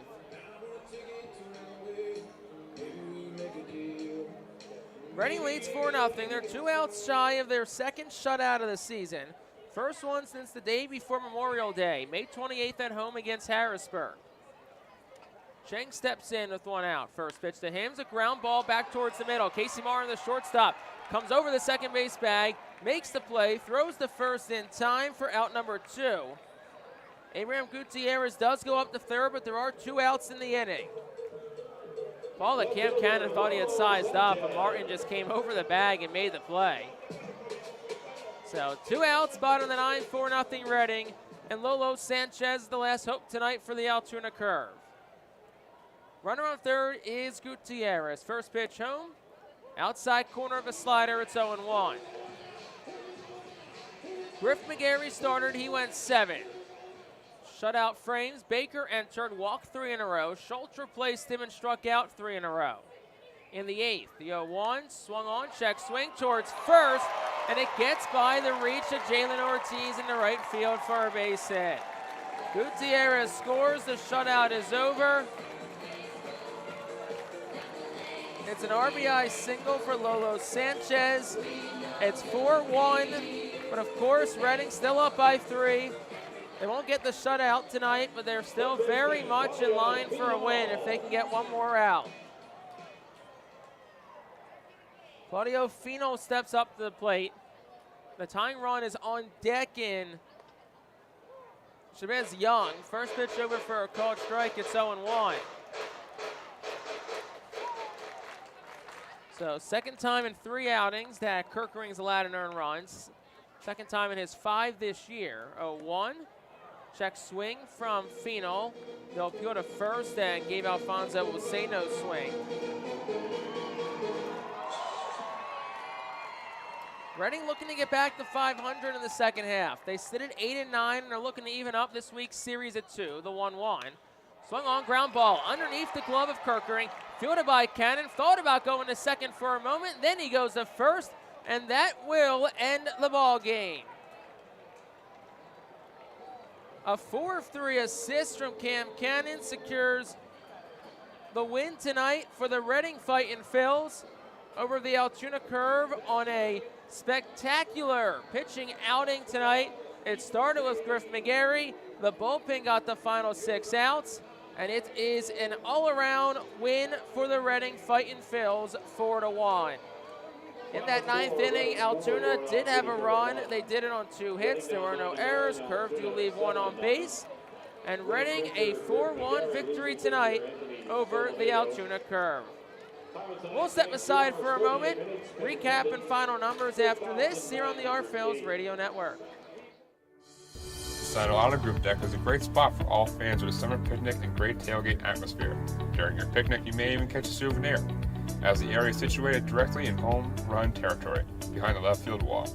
Regular season tickets are just $32 per person for groups of 20 or more, and children 4 and under are free. Visit rphils.com/groups or call 610-370-BALL to reserve your group outing today.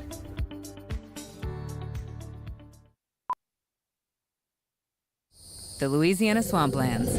Out here, you're either lunch or you're enjoying it. Make sure you end up on top with the all-powerful lineup of Kia SUVs, like the Telluride, Sportage, and Sorento, equipped with available all-wheel drive, higher ground clearance, and the interior capacity to bring everything you need, so you'll always remain more than a gator's length ahead. Visit your local Kia dealer today to find your next adventure in our ever-capable lineup of SUVs. Kia, movement that inspires. Call 800-3334-KIA for details. Always drive safely. Are you looking for a reliable food distributor to meet all your culinary needs? Look no further than our trusted team at Feaser's Food Distributors. For over 120 years, our products have been sourced from the best farms and suppliers, ensuring that you get the best ingredients for your restaurant or organization. From fresh produce to premium meats, Feaser's supplies everything but the appetite. Visit Feasers.com today to experience the difference in working with a top-tier, family-owned food distributor. Feaser's, your partner for success in the kitchen. Looking for a fast and hassle-free way to get your snacks and non-perishable groceries?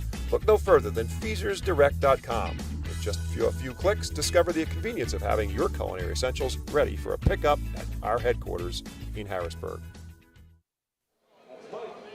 Reading 4-1 winners tonight. Welcome into the R-Phils post-game show. I'm Jake Starr, your host. Thank you for joining myself last night, tonight, and all weekend long on the R-Phils Radio Network. Reading wins 4-1 tonight. A lot to break down from this game, most notably, of course, the effort of Griff McGarry, who got the start for Reading tonight. We'll have his final numbers here momentarily. But first, let's take you through the action and how it all went down. Back-to-back scoreless innings exchanged by both teams in the first and second, but Reading got on the board in the fourth. Jalen Ortiz led off the inning. Got on the board in the third. Pedro Ortiz led off the inning with a single. Moved to third when Cody Roberts singled, and then eventually came around the score on a wild pitch to put Reading up 1-0. Reading then scored again in the fourth. Jalen Ortiz led off the inning with a single. Eventually moved around and scored on a Casey Martin RBI single, made it 2-0. In the fifth, Carlos De La Cruz had a 2-out solo blast to left center field. That made it 3-0. And it was pretty much all quiet from there. Altoona never really threatened. In the top of the eighth, Reading got a big insurance run. Jalen Ortiz reached on a catcher's interference. Cam Cannon replaced him on a fielder's choice. McDowell and Martin then walked. Martinez got hit by a pitch with bases loaded. That allowed Cam Cannon to score. Made it 4-0. In the eighth is when things got interesting for Altoona. Andrew Baker entered for Griff McGarry, walked 3 straight curved batters. His day quickly ended, which then brought in Brett Schultz, and all he did was retire 3 consecutive curve hitters on strikes. Reading no runs in the top of the ninth. Bottom of the ninth, Reading up 4-0. Orion Kirkering enters, gets Mason Martin the pop out, gives up a double to Abraham Gutierrez. Gutierrez moves to third when Sung-Tae Chang grounded to short. Lolo Sanchez doubled it home, but then Cam Cannon ended the game on a ground ball to second base. And that gave Reading the 4-1 victory tonight. So that's how it happened. We'll have final numbers and one last look at the excellent night from Griff McGarry for you on the other side of this break. Back with the post-game show after this here on the Phillies Radio Network. Cornwall Manor is an active senior living community on a 190-acre wooded campus in Cornwall, Lebanon County. The community offers independence and opportunities for wellness and fitness, as well as educational and musical programs, and the peace of mind of having convenient health care on site. Cornwall Manor offers a range of residential choices from apartments to homes. Prospective residents are welcome to visit us for lunch and have a chance to learn more about the community. More information is available online at cornwallmanor.org. Cornwall Manor, celebrating 70 years of senior living. Nursing home neglect is a serious problem. If you or a loved one has suffered from bed sores obtained in a nursing home or a fall down in a nursing home resulting in a fracture, our friends at Swartz-Culleton can help. Call the attorneys at Swartz-Culleton for a free consultation. Their phone number is 1-800-JUSTICE. That's 1-800-587-8423. Once again, call 1-800-JUSTICE today. Swartz-Culleton is a proud sponsor of the Reading Fightin' Phils. Back with the post-game show, Jake Starr after the Reading Fightin' Phils, a 4-1 victory tonight over the Altoona Curve. Almost was a shutout, came close, came just 1 out shy, but a late run by Altoona prevented Reading for their second shutout of the year and first since May 28th. But man, the pitching was great tonight, and the man of the game, the player of the game, is Phillies number 4 overall prospect in Griff McGarry, who was simply phenomenal tonight. McGarry went 7 innings pitched for the Phils, gave up 3 hits, no runs, no earned, no walks, and 10 strikeouts. 10 strikeouts, a season high for McGarry, the 4th time in his career that he has had double-digit strikeouts in a game. And the 7 innings pitched were a season high for McGarry and also a career high for McGarry. Also the 10 strikeouts for McGarry matches David Parkinson's mark from last week for a season high for an Phils pitcher. And all that results in a win for Griff McGarry. And he finally gets his first win of the year in his 11th start. He's 1-0, and his ERA dropped to 2.96. On the other side, the loss went to Anthony Solomito. Solomito, the Pirates' number 5 overall prospect, went 4 2/3, 6 hits, 3 runs, all earned, a walk, and 7 strikeouts tonight.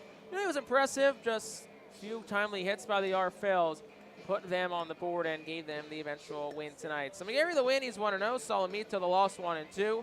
There was no save. Reading 4 runs on 8 hits, no errors, 9 left. Altoona 1 run on 5 hits, an error, and they left 7 on base.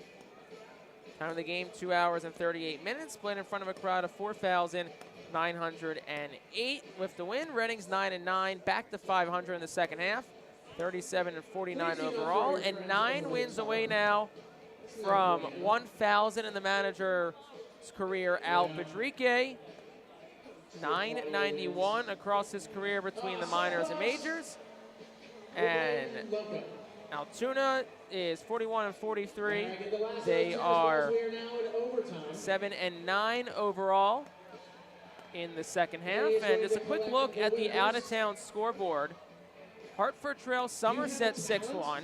Reading is a game back of Somerset in the standings, and Portland and New Hampshire all tied at 6 in the top of the 9th. Fisher Cats have the bases loaded, so if New Hampshire's able to score and hold the Sea Dogs in the bottom of the 9th and get the win, that means that Reading will move 2.5 games within Portland for first place in the Northeast Division standings. Look, obviously it's still very, very early to be talking about standings and playoffs, but for a team that had the worst record in the Eastern League in the first half, to be 9-9 and to be in the top half of the division standing, that's testament to how good this team's playing, the grit they have, and how they've turned things around. The guys have talked all year about how they know they were better than their record has shown, and what we've seen these last couple of weeks has been very indicative of that. And of course, the pitching staff has been a huge reason why. So one final time for the numbers tonight.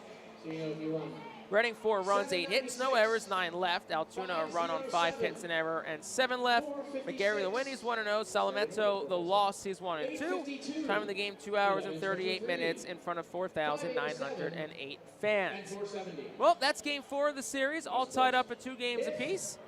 Game 5 is set for tomorrow night, a 6 o'clock start. It'll be a 5:40 pregame show here on the R-Phil's radio network, featuring a pregame interview, an in-depth analysis of the R-Phil's before tomorrow night's matchup against the Altoona Curve. Reading winners tonight 4-1. I'm Jake Starr. Big thank you to everyone for tuning in tonight. I'll talk to you tomorrow at 5:40 from People's Natural Gas Field. Have a great rest of your Friday night. We'll talk to you tomorrow here on the Reading Fightin' Phillies Radio Network.